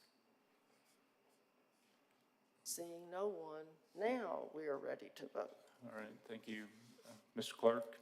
All in favor, let it be known by saying aye. Aye. All opposed, say nay. All right, item 2 is approved. Next item is item 11, I believe. Yes, sir.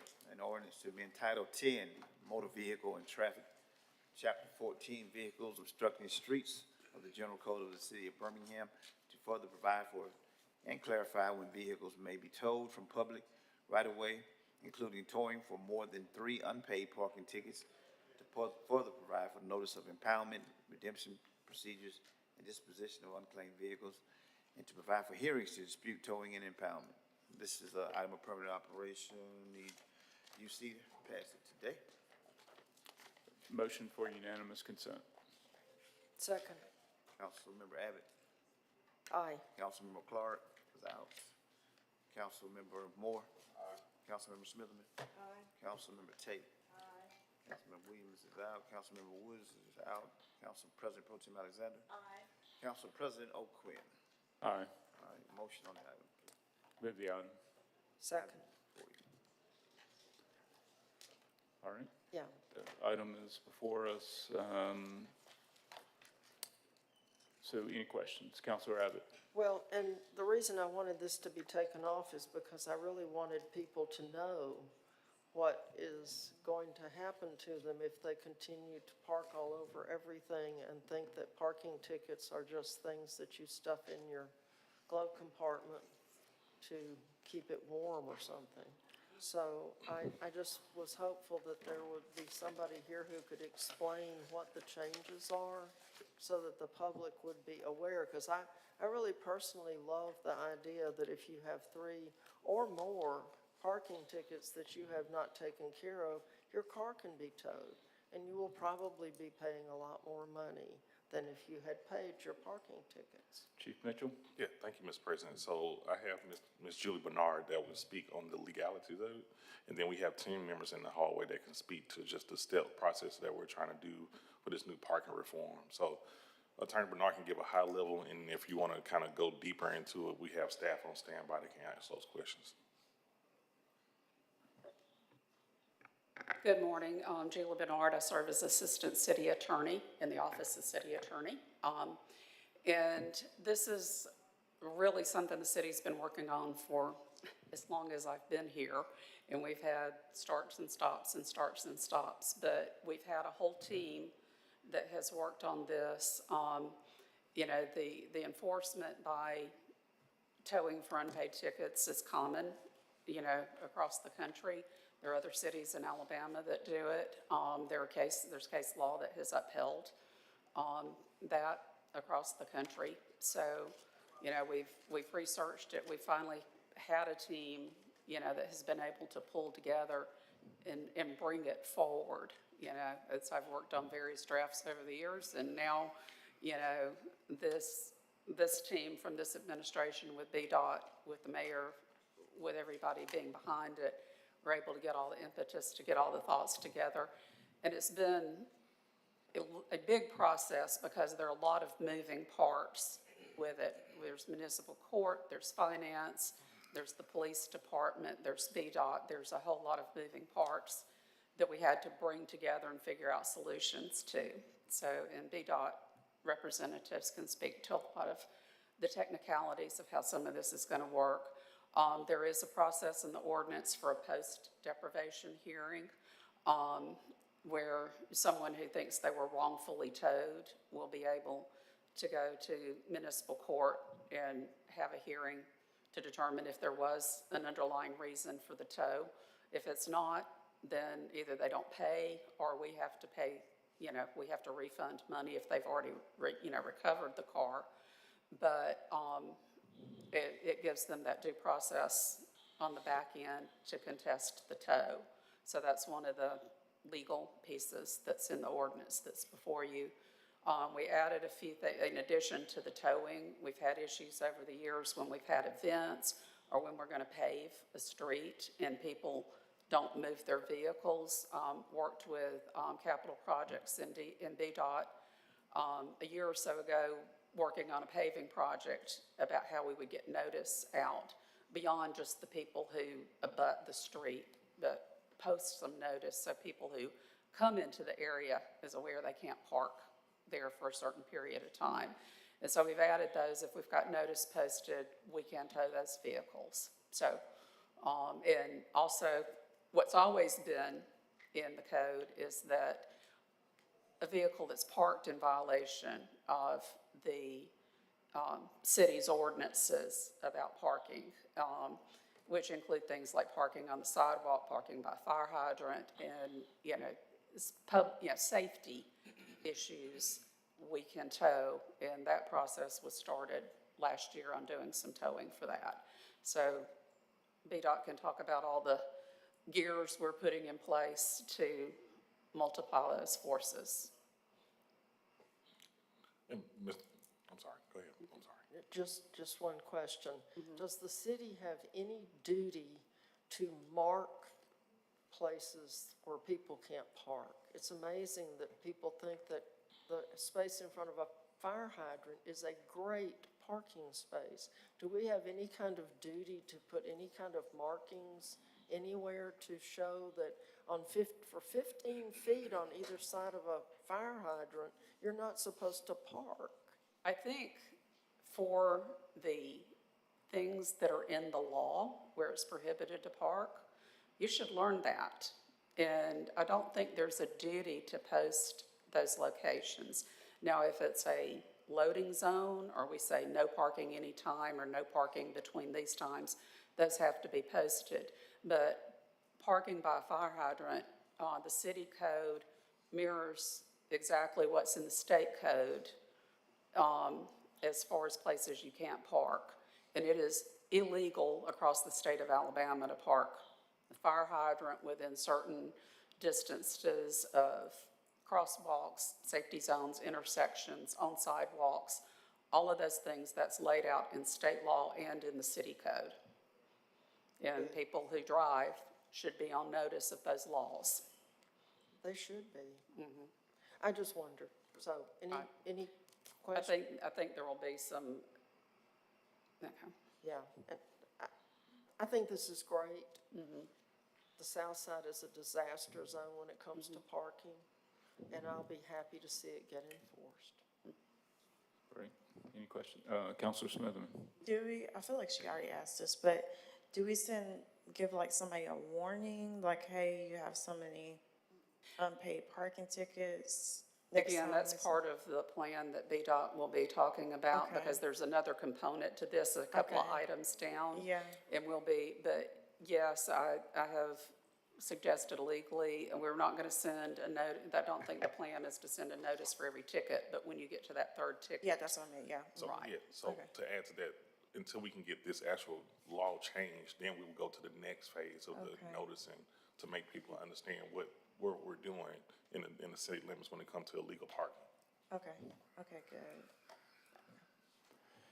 Yeah, I'll just point out, when I got onto the council in 2017, this is the issue that I took up, and I actually went over to municipal court to speak with Judge Sparks about this. And he actually shared with me a spreadsheet of the thousands of people who have unpaid parking fines. And there's a bunch of them, hundreds who are just habitual offenders. And laugh about it. Yes, and when their car gets towed, they will get no sympathy from me.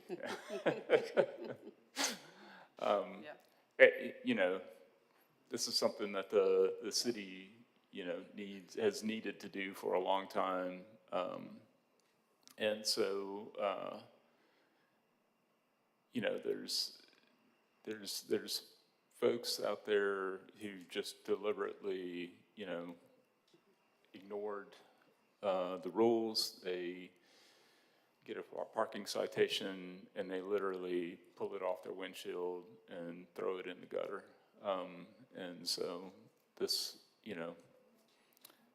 holds them accountable now. And like you mentioned, item 13 is a important component of fleshing this out. Do we want to have, we want to go ahead and vote on this and then discuss sort of the operations side in the context of item 13? Yeah. Councilor Tate. Just one quick question. Is it retroactive, or those people that have outstanding tickets, how do we get them to the point where they need to pay if this passes today? This is not going to be implemented immediately. There's going to be some time to put the other components into place, so people will have time to come in and take care and start with a clean slate. Okay. So, and yeah, I do want to point out the 3 tickets. It's not like we're going to be out looking for the car if it's legally parked, but if it gets another ticket, that's when it's subject to tow. So. Thank you, Julie. You're welcome. Mr. President, I did have one other question for Ms. Barnett before she gets away. I have a good knee surgeon I'd like to recommend. I noticed that the fee on item 1 on page 4, the section 1014.6 charges. So when people get towed away by the predatory towers, they have a large fee for towing, and this has $7.50. And then $4 for the first day's impoundment and $1.50 for each a different day. Where did we come up with those very lenient figures? Okay, let me clarify that. We have a contract with Wheel Wrecking for towing. Vehicles that are towed and impounded by Wheel are subject to the fees that are in that, that contract, which is currently, it's $167.50 for general tows, and I don't remember, I think it's $25 a day or something. I don't remember the exact storage, but that's what Wheel Wrecker gets. What's in the ordinance is a portion that is paid on top of that comes back to the city. That's a piece. I'm relieved about Right. that. Yes, that. And then on item 1 has that $7.50, but if the vehicle is over 10,000 pounds in weight, they don't have the $7.50 for towing. They just have to pay $4 for the first day and $1.50 for each extra day. So is that an error? Or are we letting the heavy vehicles have a free ride? Counselor, I will tell you that that section has not been amended since, I think, 1984. We did not touch it in this. You might want to touch it. That's up to the council and the administration on that. Yeah, I think we recommended leaving it as it is and then revisit it later. Yeah, and I think the thought process was really just on the actual vehicles that can be towed and not the heavy ones, because that requires a different type of towing truck. So I think our intentionality was just on the smaller vehicles, but we can look at that and bring that suggestion back to the council. It just seems like it would be more fair. Yes, ma'am. We'll look at it. Thank you. Thank you, Mr. President. Okay. Any additional questions? Mr. Clerk, we're ready for the vote. All in favor, let it be known by saying aye. Aye. All opposed, say nay. Okay, item 11 is approved. Item 13. Item 12 is withdrawn. Item 13, a resolution approving and authorizing the mayor to execute and deliver an agreement between the city of Birmingham and G-Techna USA Corporation in amount not to exceed $395,239.89, under which G-Techna USA Corporation will provide on-street parking management services and parking enforcement services and solutions to the city by providing software, equipment, data, storage, professional services, payment services, and billing and collection services for a period of up to 3 years, with the option to renew for up to 2 additional years in accordance with Sourcewell Purchasing Cooperative Contract Number 080321-GTE. Motion, All right, move the item. Second. Okay, Chief Mitchell, could we have one of the BDOT team come in and explain to us what this is all about? Yeah, we'll bring in Ms. Christina Argo and Paige Ishmael to speak on the Geotechna software.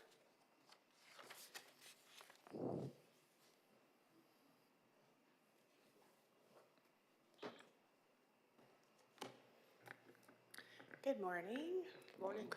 Christina Argo, and I serve as Deputy Director of Strategic Projects for the Department of Transportation.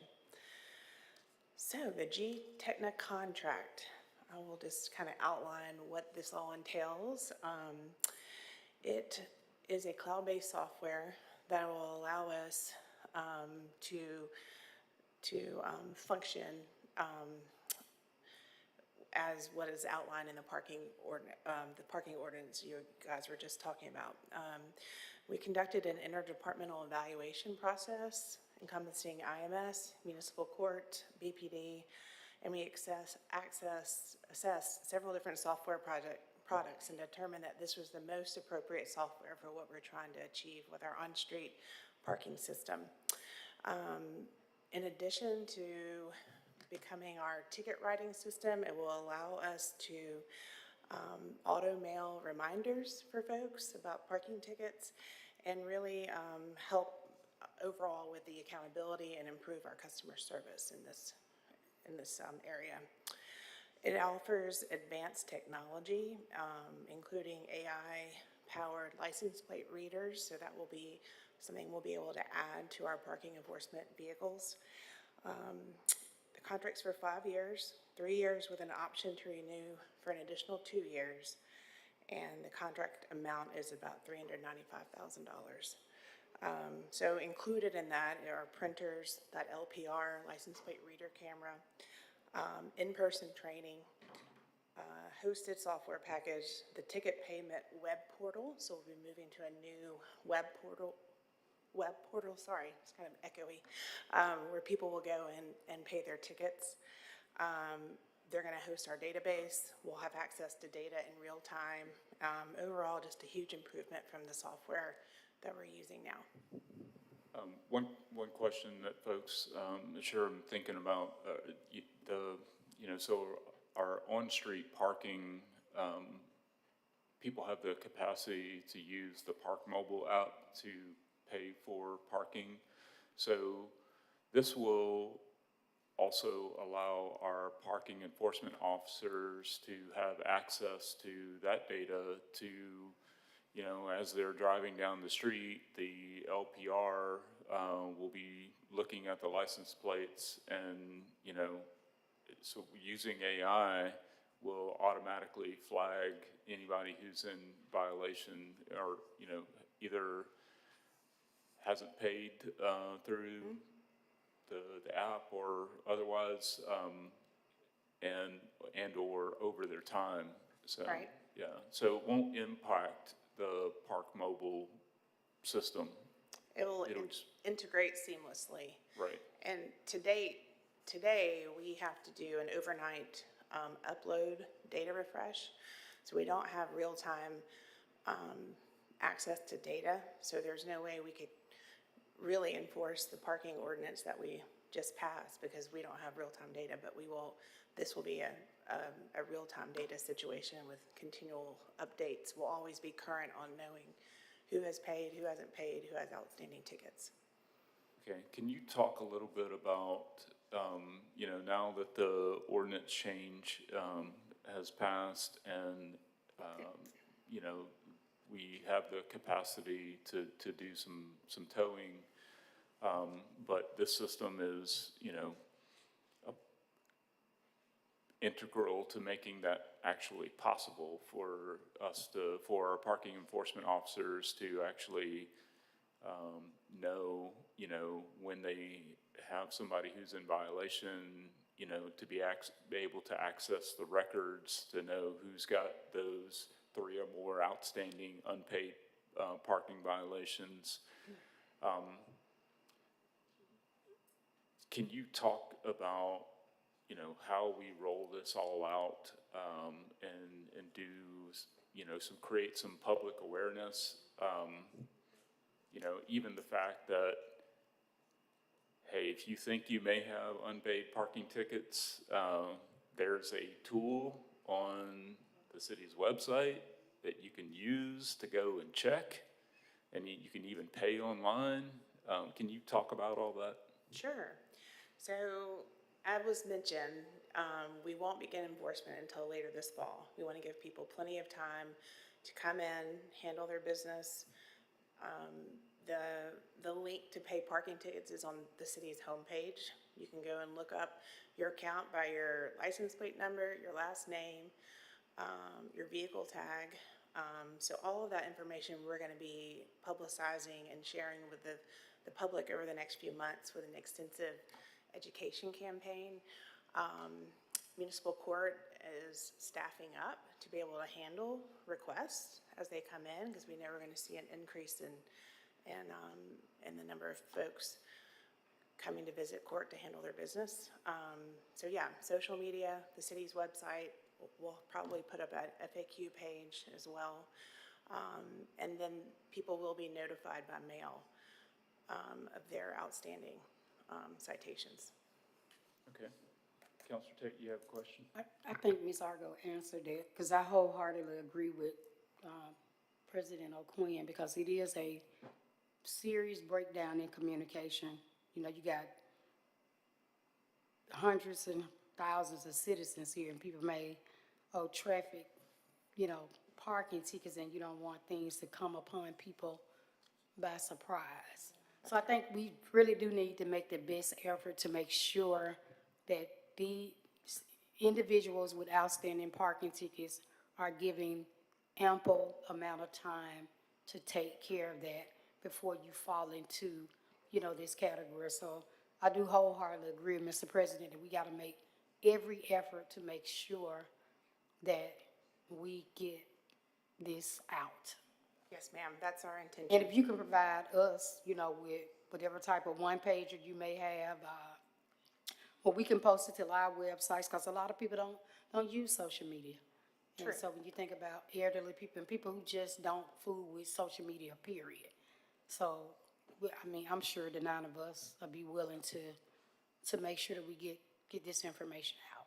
Great, we'll make sure you guys get materials you can share. Okay, Pro Tem Alexander? Yes, thank you very much.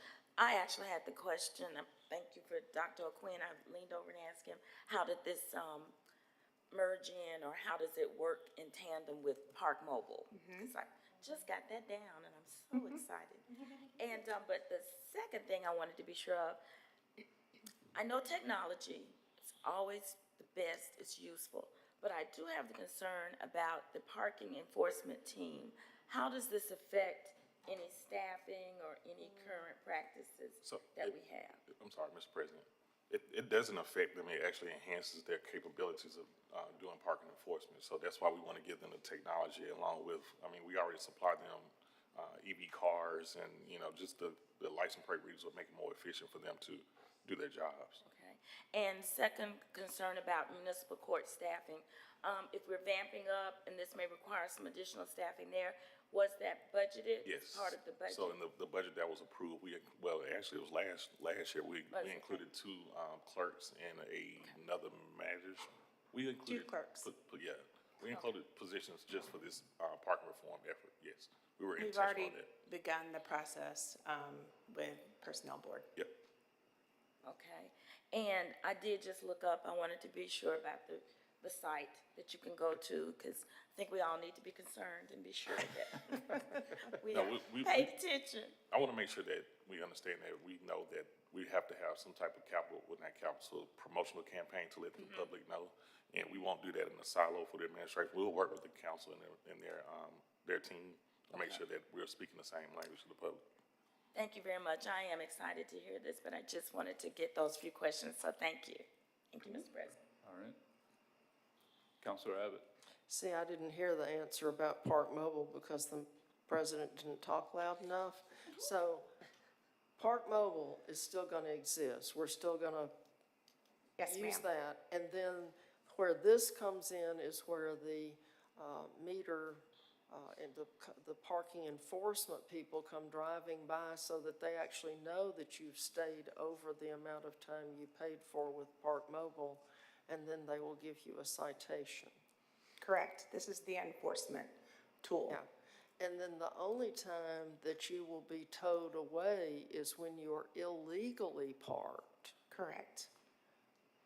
Not when you've just parked overtime, even if you have 75 tickets in your glove compartment.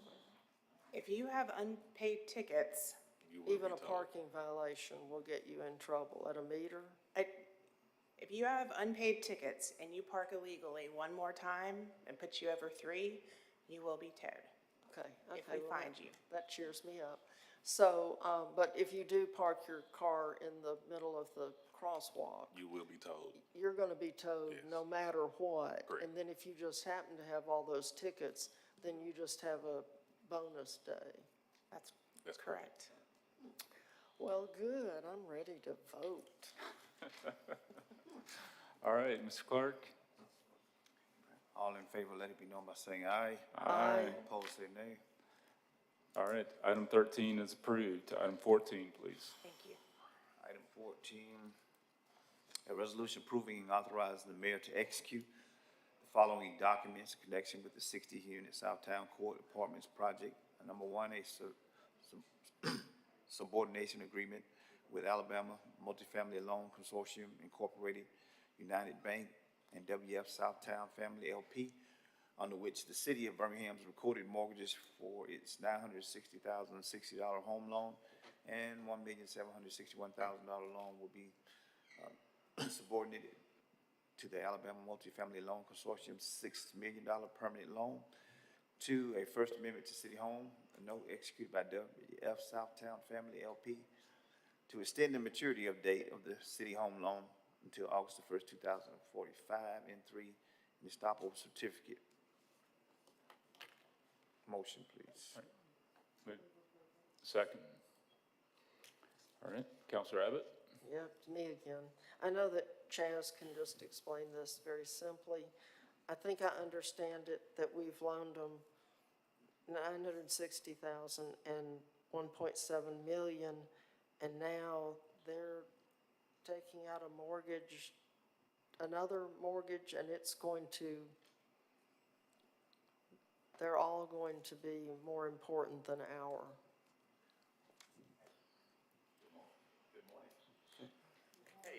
My name is Atkins Roberts, and I'm an attorney at Bradley here in Birmingham, and I'm work in the area of affordable housing and community development in my practice.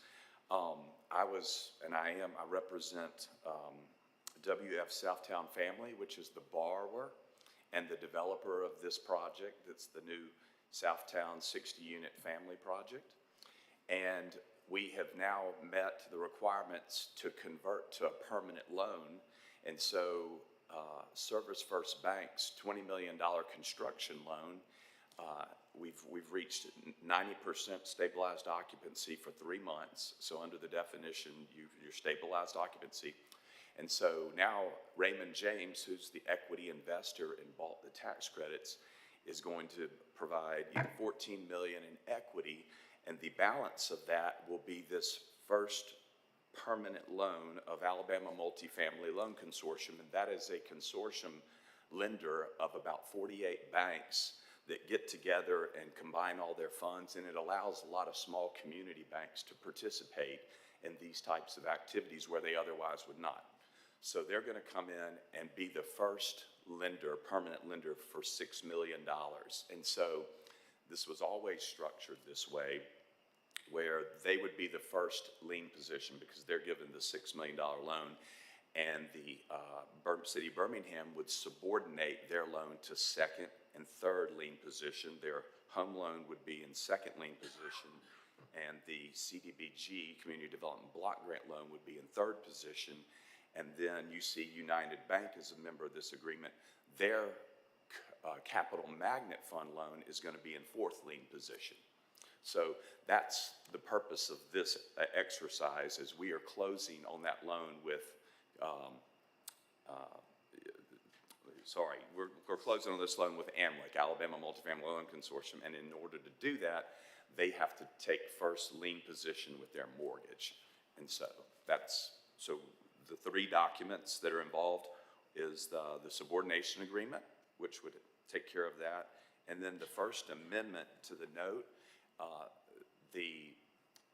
They do not want the city's loan to mature during the term of their loan, and so we're extending out the maturity date another 4 months, because the original note was supposed to mature in March of 2045, and so because we're going to close this loan, anticipate to close this at the end of this month, we would need to extend the city's home loan to August 1st of 2045 so that it doesn't mature prior to the AMLIC loan maturing.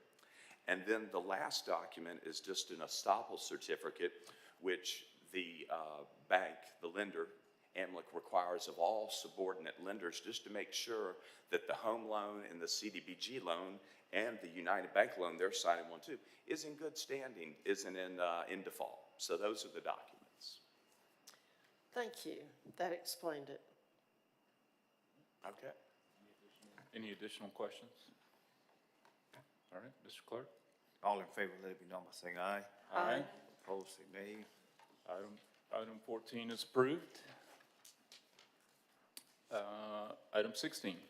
Item 16, a resolution authorizing the mayor to execute any and all documents required for the city to complete a grant with the Alabama Department of Transportation for the FY 2026 Local Road Safety Initiative Program. The grant will be used to repair the shoulder along Winona Road at 22nd Street Southwest and to install a guardrail. The estimated cost of the project is $1.5 million. The city of Birmingham will contribute a match of up to $750,000 in support of the project, and to authorize the mayor to take any and all actions and execute such documents as are appropriate and necessary to accept and to spend the grant funds on behalf of the city in accordance with the grant documents. All right, move the item. Okay. Pro Tem? Yes, thank you very much. The reason that I asked that this particular item be brought off consent was to really provide information to residents who live along this pathway and this roadway. There was a lot of concern yesterday in the Oxmoor Neighborhood Association meeting, and those of us who've lived in this area, if you're like me, since a child, and I've driven this as a child, now I drive it as an adult, and so there was concern about what is the city doing to make this path of roadway safe. And so what I just wanted to ask, this particular item is authorizing the mayor to execute documents where we could compete for a grant. And so I wondered if Mr. Alexander or someone from BDOT, just to give some clarity to residents who live along that path of what we're doing, because the concern is, do we spend money? What are we doing? Why isn't it all done at one time? And that, I think that would be helpful. Yes, ma'am. Mr. President, I'll let Mr. Colin Anderson come in and speak to the grant application process. I think this is just an opportunity for us to have a solution to a guardrail issue in that community.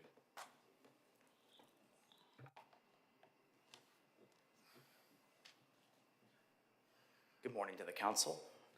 My name is Colin Alexander, and I serve as program manager with the Birmingham Department of Transportation. And what is before you is a grant resolution to apply for a grant to install a guardrail and do other roadway safety improvements in the vicinity of the intersection of Winona Road and 22nd Street Southwest. We had applied for this grant last year. We were not awarded this grant last year. To best of our knowledge, as we've tried to investigate why we were not awarded, is that this project is about $1.5 million total.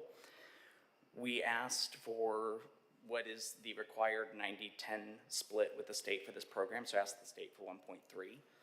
There's only $5 million available a year in this program for the entire state, and so we believe that part of the reason we weren't awarded is that we were asking too much funding from the grant program to be competitive when you consider the number of projects that are considered across the state.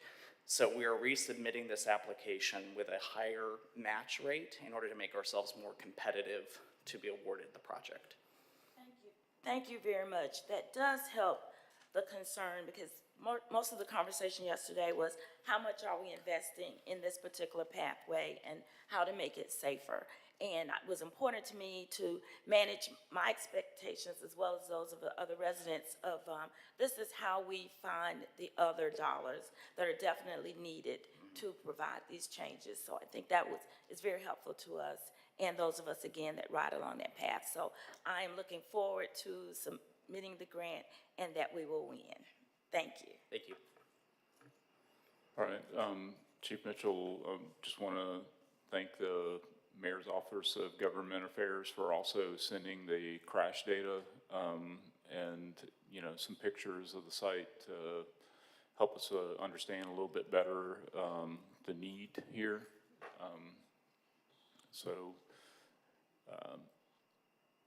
I think that, you know, addressed the concerns that came up in the Transportation Infrastructure Committee yesterday. So, yes, sir. If there's any other questions or comments? Thank you. All right, we're ready for the vote. All in favor, let it be known by saying aye. Aye. All opposed, say nay. All right. Thank you. Item 16 is approved. Item 17. Item 17.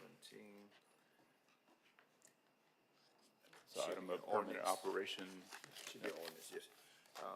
Item 17, an ordinance pursuant to Act number 1960-916 of the Acts of Alabama, authorizing the mayor to execute an interlocal cooperative agreement between the city of Birmingham and the Alabama Law Enforcement Agency, Alabama Gulf Coast High Density Drug Trafficking Area for grant funds in the amount of $70,521. No matching funds are due from the city.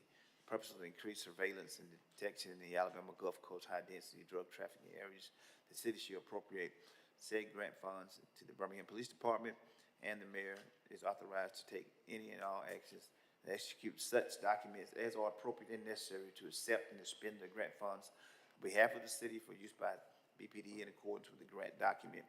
The term of the agreement shall be for a period of 1 year from its effective date, and this is an item of permanent operation. It's not noted here, but we just made that change and need UC to pass it today. Motion for unanimous consent. Second. Councilmember Abbott. Aye. Councilmember Clark. Aye. Councilmember, what was that? Councilmember Smitherman. Aye. Councilmember Tate. Aye. Councilmember Williams is absent. Councilmember Woods is absent. Council Pro Tem Alexander. Aye. Council President O'Quinn. Aye. Now, motion on the item. Second. Okay, it's been motioned and seconded. Any discussion on this item? We're ready for the vote. All those in favor, let it be known by saying aye. Aye. Aye. Opposed, say nay. Item 17 is approved. Looks like we're going to 105. Yes, sir. Item 105.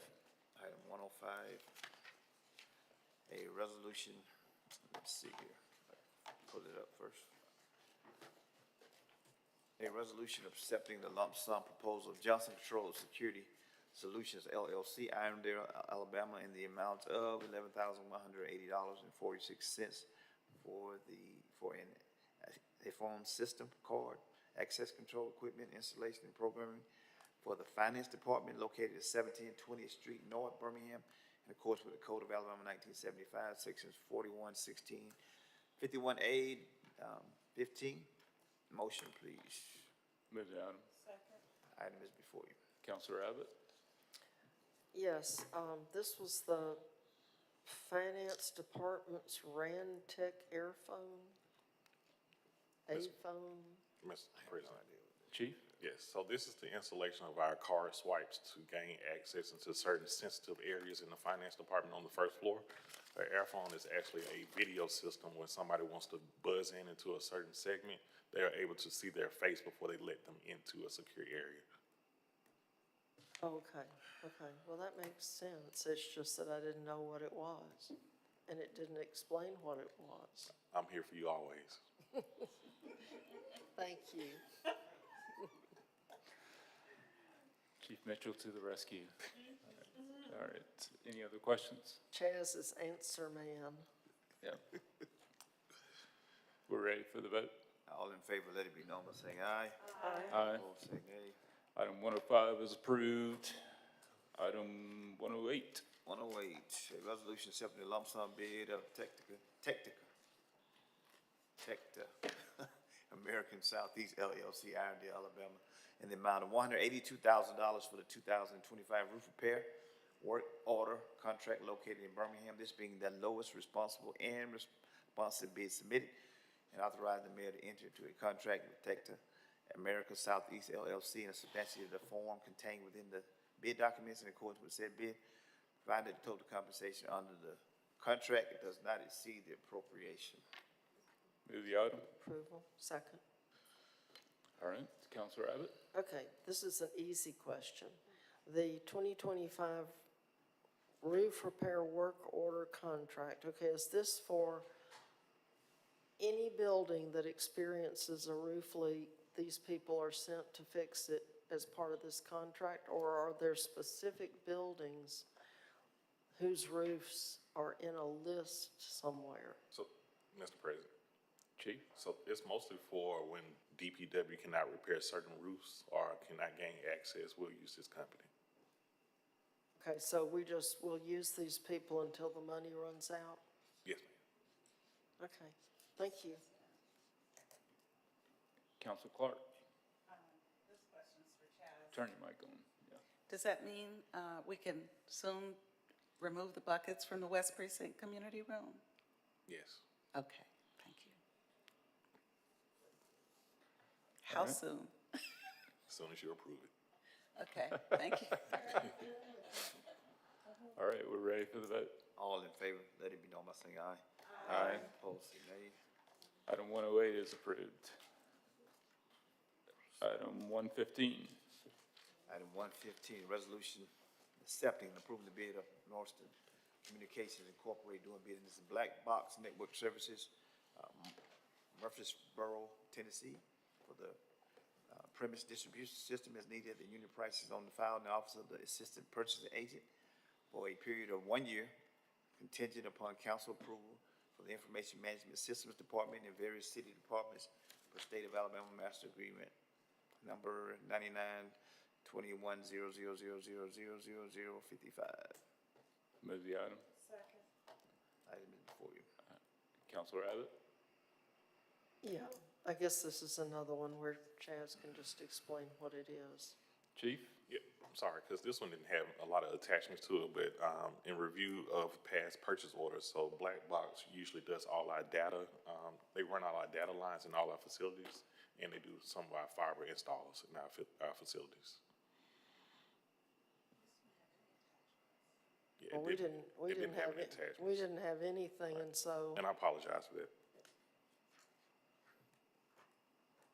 they provide the cabling to all of Yeah, our they help equip- install the line, the data lines, the fiber lines that IMS cannot possibly do. So they help expedite those installs in our facilities. So they don't have anything to do with the pitiful Wi-Fi here at City Hall. No, but we'll make note of that. You've made so many notes of that, it's not even That's why I have funny. the great Miss Camila Gray Lewis. But it never gets fixed. It does get fixed. I don't. Coming soon. Well, that was my only question, was just what this was all about. Okay. Ms. Clerk, we're ready for the All vote. in favor, let it be known by saying aye. Aye. All opposed, say nay. Item 115 is approved. Item 120, please. Item 120.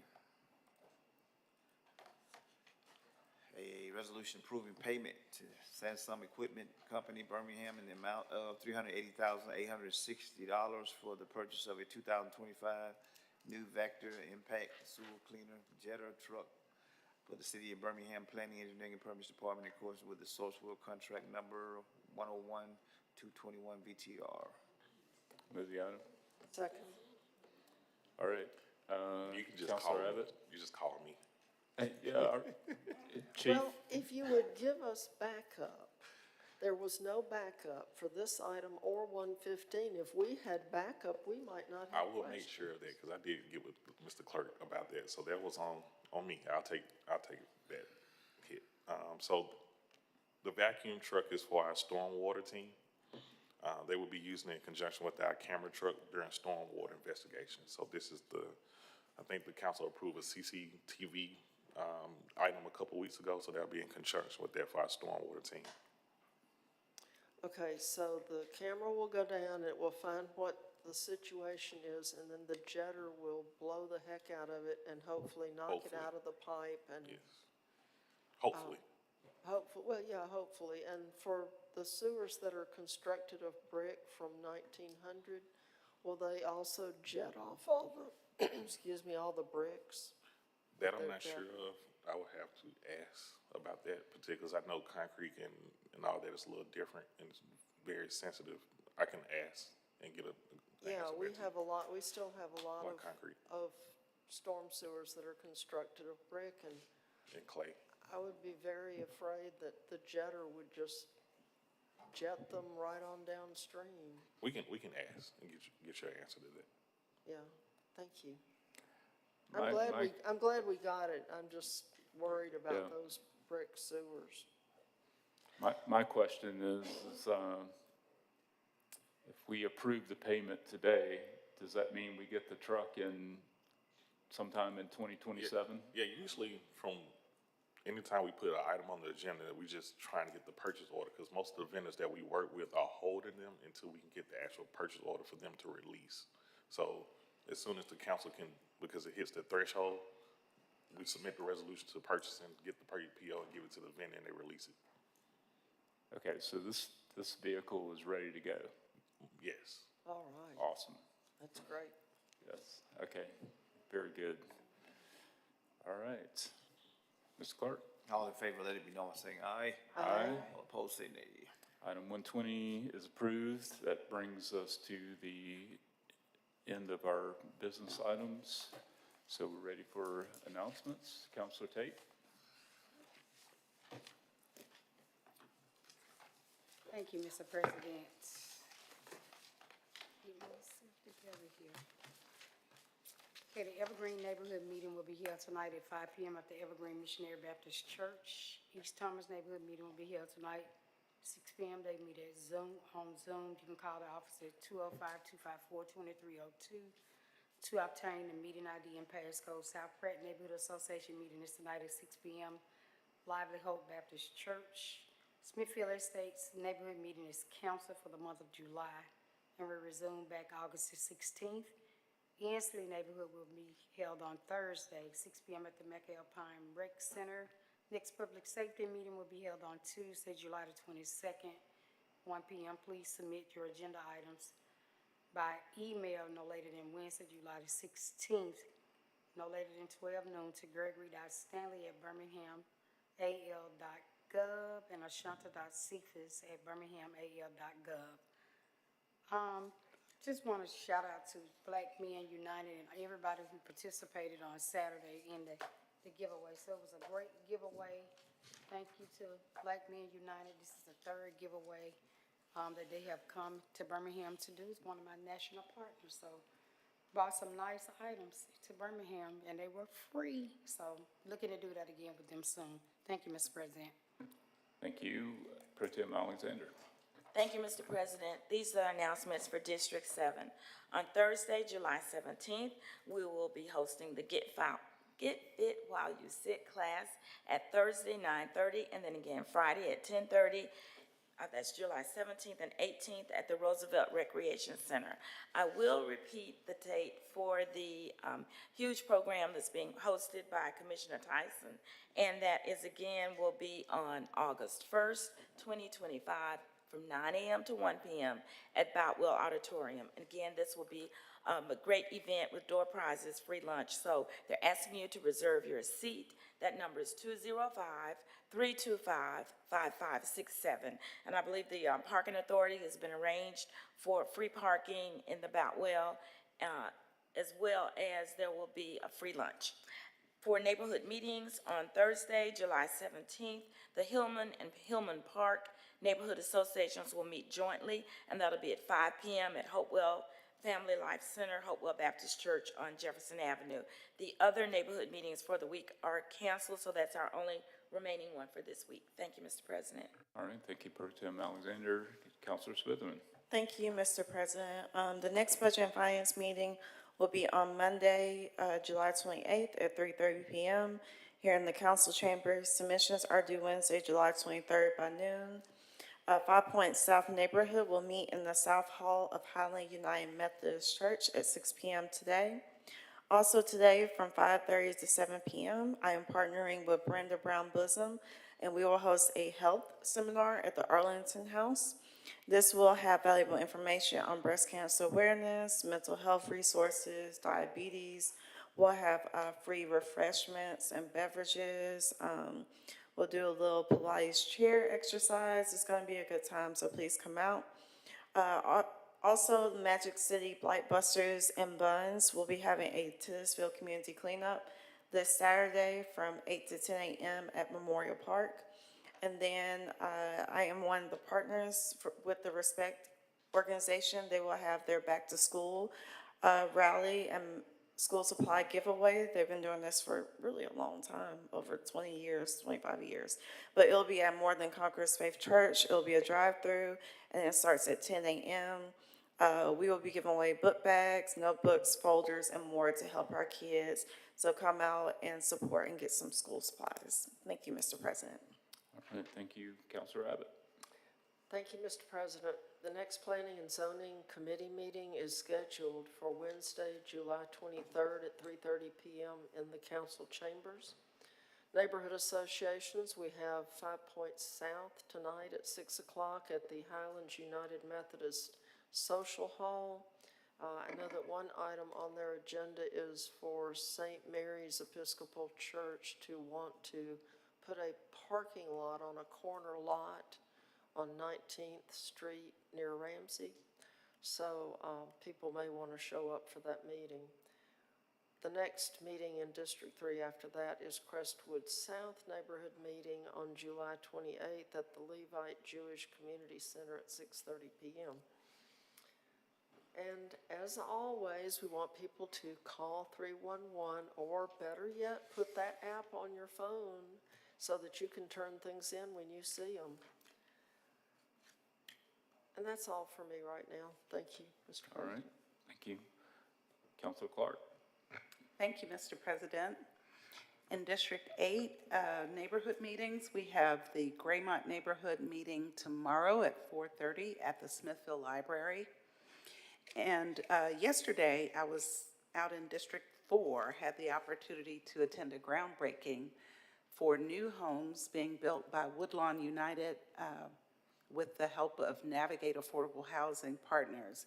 And I think they really nailed it in terms of good design, because it's so hard to get everything right when you're doing infill into our built environment with such beautiful historic homes. So they're building something that has space, functionality, is net zero ready, it's affordable, and it's contextual design that has the big ample porches and the high roof pitches, and I'm just like, they got everything right. So really excited about that, and, you know, good design for infill housing. Marshall Anderson from Design Initiative has been working with Navigate on this, and apparently the city is also going to do an infill pattern book. So I'm really looking forward to that, because I just feel like up until now, when we have infill products, I mean, the few infill developments we do have, I mean, they stick out like a sore thumb. So I'm just really excited about this and what it means for being able to get more of this done in our neighborhoods, and it be tasteful and not look like, okay, people who don't have money live in this house or whatever, you know. So just wanted to celebrate that with you all. And it's next Friday. Join us for a screening of the Almost Lost Story of Tuxedo Junction on Friday, July 25th at the Holy Family Enrichment Center, which is the former Holy Family High School gym. It's going to happen at 6 p.m., and you can kick off your Function at the Junction weekend by learning about Birmingham's rich jazz history. So the next day after this event will be the 40th, it's hard to believe it's 40th year of the Function at the Junction Jazz Festival, and jazz, quote unquote jazz festival, because it's really all kinds of R&B and soul music. So that's happening at the Erskine Hawkins Park on Saturday, July 26th, starting at noon and going until about 9 p.m. So there will be, the whole event is free, and there will be food trucks and vendors, and about 10 local artists, local acts that will grace the stage, along with bigger name headliners. And I think they told me it was Jay Wan and Miss Jody, and I did look them up. That's some grown folks blues right there. So they said it's family friendly. You might want to have your kids at home by the time they come on stage. But anyway, Jay Wan and Miss Jody are the headliners, and Function at the Junction. And also, musically speaking, the Southern Research Music Center presents its 2025 fundraiser and concert this coming Saturday, July 19th at Birmingham's Woodlawn Theater. They'll have music from Sarah Lee Langford and Will Stewart and Hurricane Elaine Hudson, District 8's own Hurricane Elaine, plus records spun by DJ Case Quarter. There's going to be a silent auction and previews and news from the SMRC archive. The fun kicks off at 7, You can get more information at southernmusicresearch.org. Also note that the Jefferson County Probate Court is extending a helping hand to those in need of legal assistance but are without a lawyer. The court will host Pro Se Day at the Jefferson County Courthouse on Monday, July 21. The event provides free legal guidance on various probate matters, including adoptions, wills and estates, and guardianships. Volunteer attorneys will be available to offer their expertise directly to individuals representing themselves in legal proceedings. Space is limited, so go to facebook.com/JeffCoProbateBham for more information. That concludes my remarks. Thank you. I want to thank the ladies of the Birmingham City Council for helping me hold it down up here and during the council meeting today. I notice a couple of our colleagues are absent, but anyway, thank you for hanging in there. You can count on us. That's right, always. In District 5 this week, the Central City Neighborhood Association meets tonight at 6 p.m. at the Birmingham Central Public Library. North Avondale Neighborhood Association will meet on Thursday at the MLK Rec Center. That's on Thursday at 6 p.m. The next Transportation Infrastructure Committee meeting will take place Monday, July 28th, here in the council chambers at 2 p.m. Please contact Kimberly Phillips at birminghamal.gov for agenda submissions. Next week, we're really excited to be hosting our annual District 5 Health Fair. That will take place on Thursday, July 24th from 2 to 6 p.m. at A.H. Parker High School. I want to give a special shout out to Commissioner Sheila Tyson for her partnership in helping us expand the impact of that event. We will be giving away food boxes, adult and baby diapers, infant formula, health screenings, box lunches, and if you need a ride or for any additional details, please contact the D5 office at 205-254-2679. We are also want to let folks know that applications are now open for the Central Alabama Redevelopment Alliance's Nonprofit Accelerator. Nonprofits will be given tools to enhance their reach, grow their impact, and apply for funding opportunities. So visit www.caranow.org to complete the application. And then I just want to remind folks that we got two great farmers markets that happen every Saturday morning. The East Lake Farmers Market at East Lake United Methodist Church and the Pepper Place Farmers Market at Pepper Place. Those run till the fall, and so please take advantage of the fresh foods that are there. Mr. Clark, we have several people that signed up for our speakers list. Yeah, first Barbara Dunham. Ms. Dunham. Left. Same as, I guess it'd be Willie Jones and Debbie Hudson. Okay. Dr. Otis Murphy. Mr. Murphy, or Dr. Murphy, as you approach the lectern, please remember to state your name and address, and you'll have 3 minutes, and the timer will be displayed on the clock behind us. First of all, I want to thank this City Council and the Mayor's office. I do want to ask if you can extend the time rules. First thing I want to say, I do want to thank you for your compassion that you showed me the last time I was here. I'm only here to bring about some spiritual understanding in support of this administration. I do want you to understand that there has been no administration in the city of Birmingham history like this one. Let's make it very clear, okay? The world is looking at you all. And not only is the world looking, they respect you all, okay? Sometimes we get so caught up into what we do every day by dealing with people that we forget about what God is doing.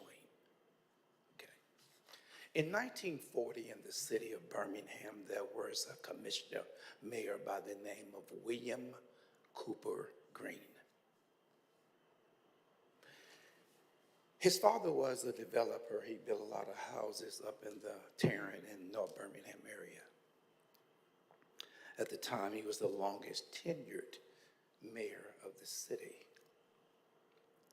God used him at a very unique time. It's when this city was going through an evolution, coming out of the industrial area into a Renaissance area. He stayed mayor and commissioner up until 1953. And during his tenure is when the waterworks was bought for $19.5 million. He also bought fairgrounds for $290,000.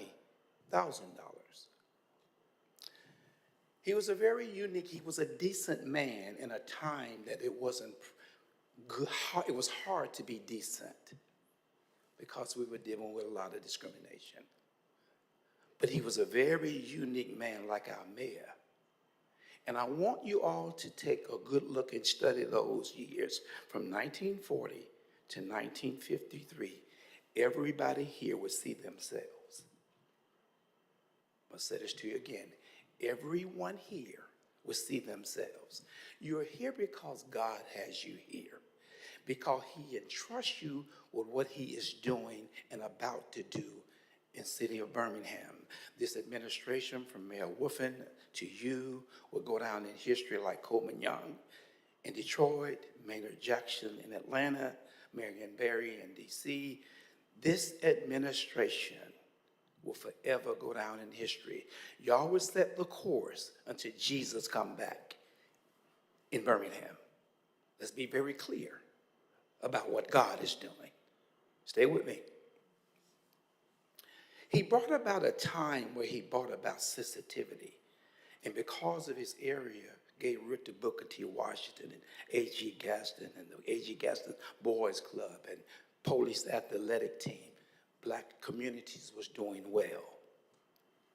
The reason that you all are attacked, you have to understand, after his administration is when Bull Connor came, and he tried to tear down what was being built, but God would not allow him.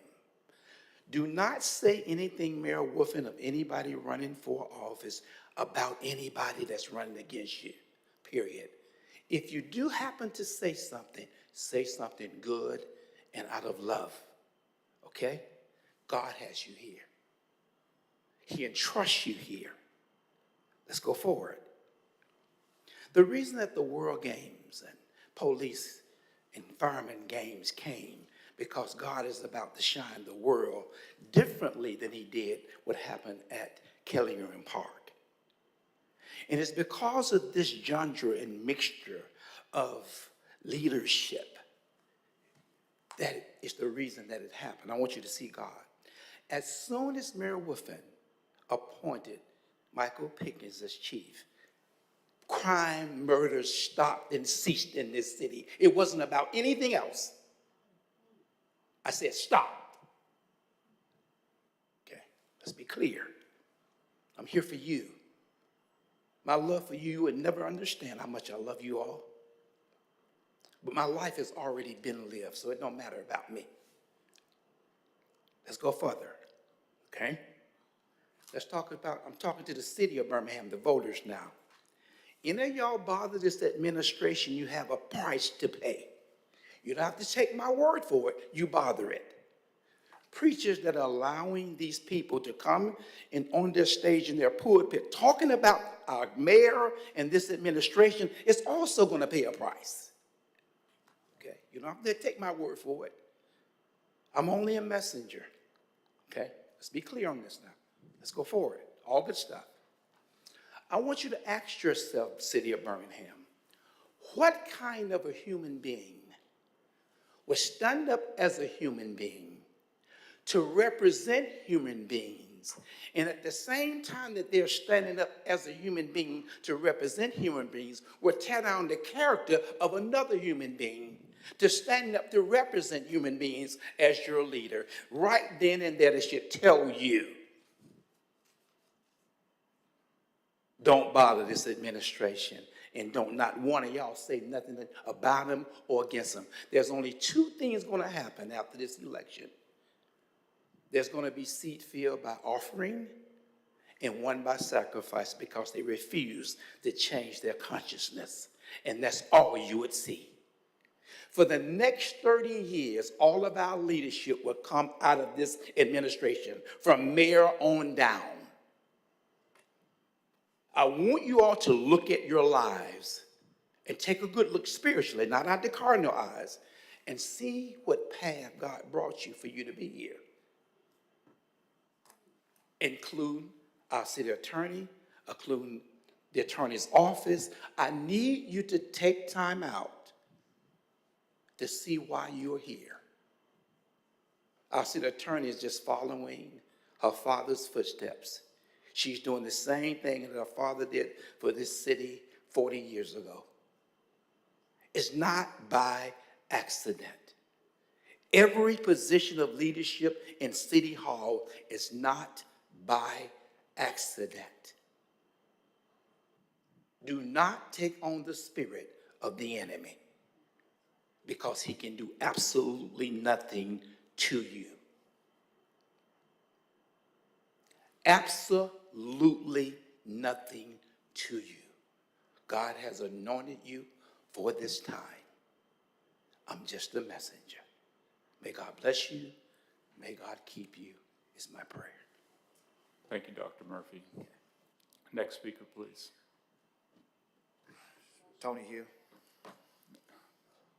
Got one more.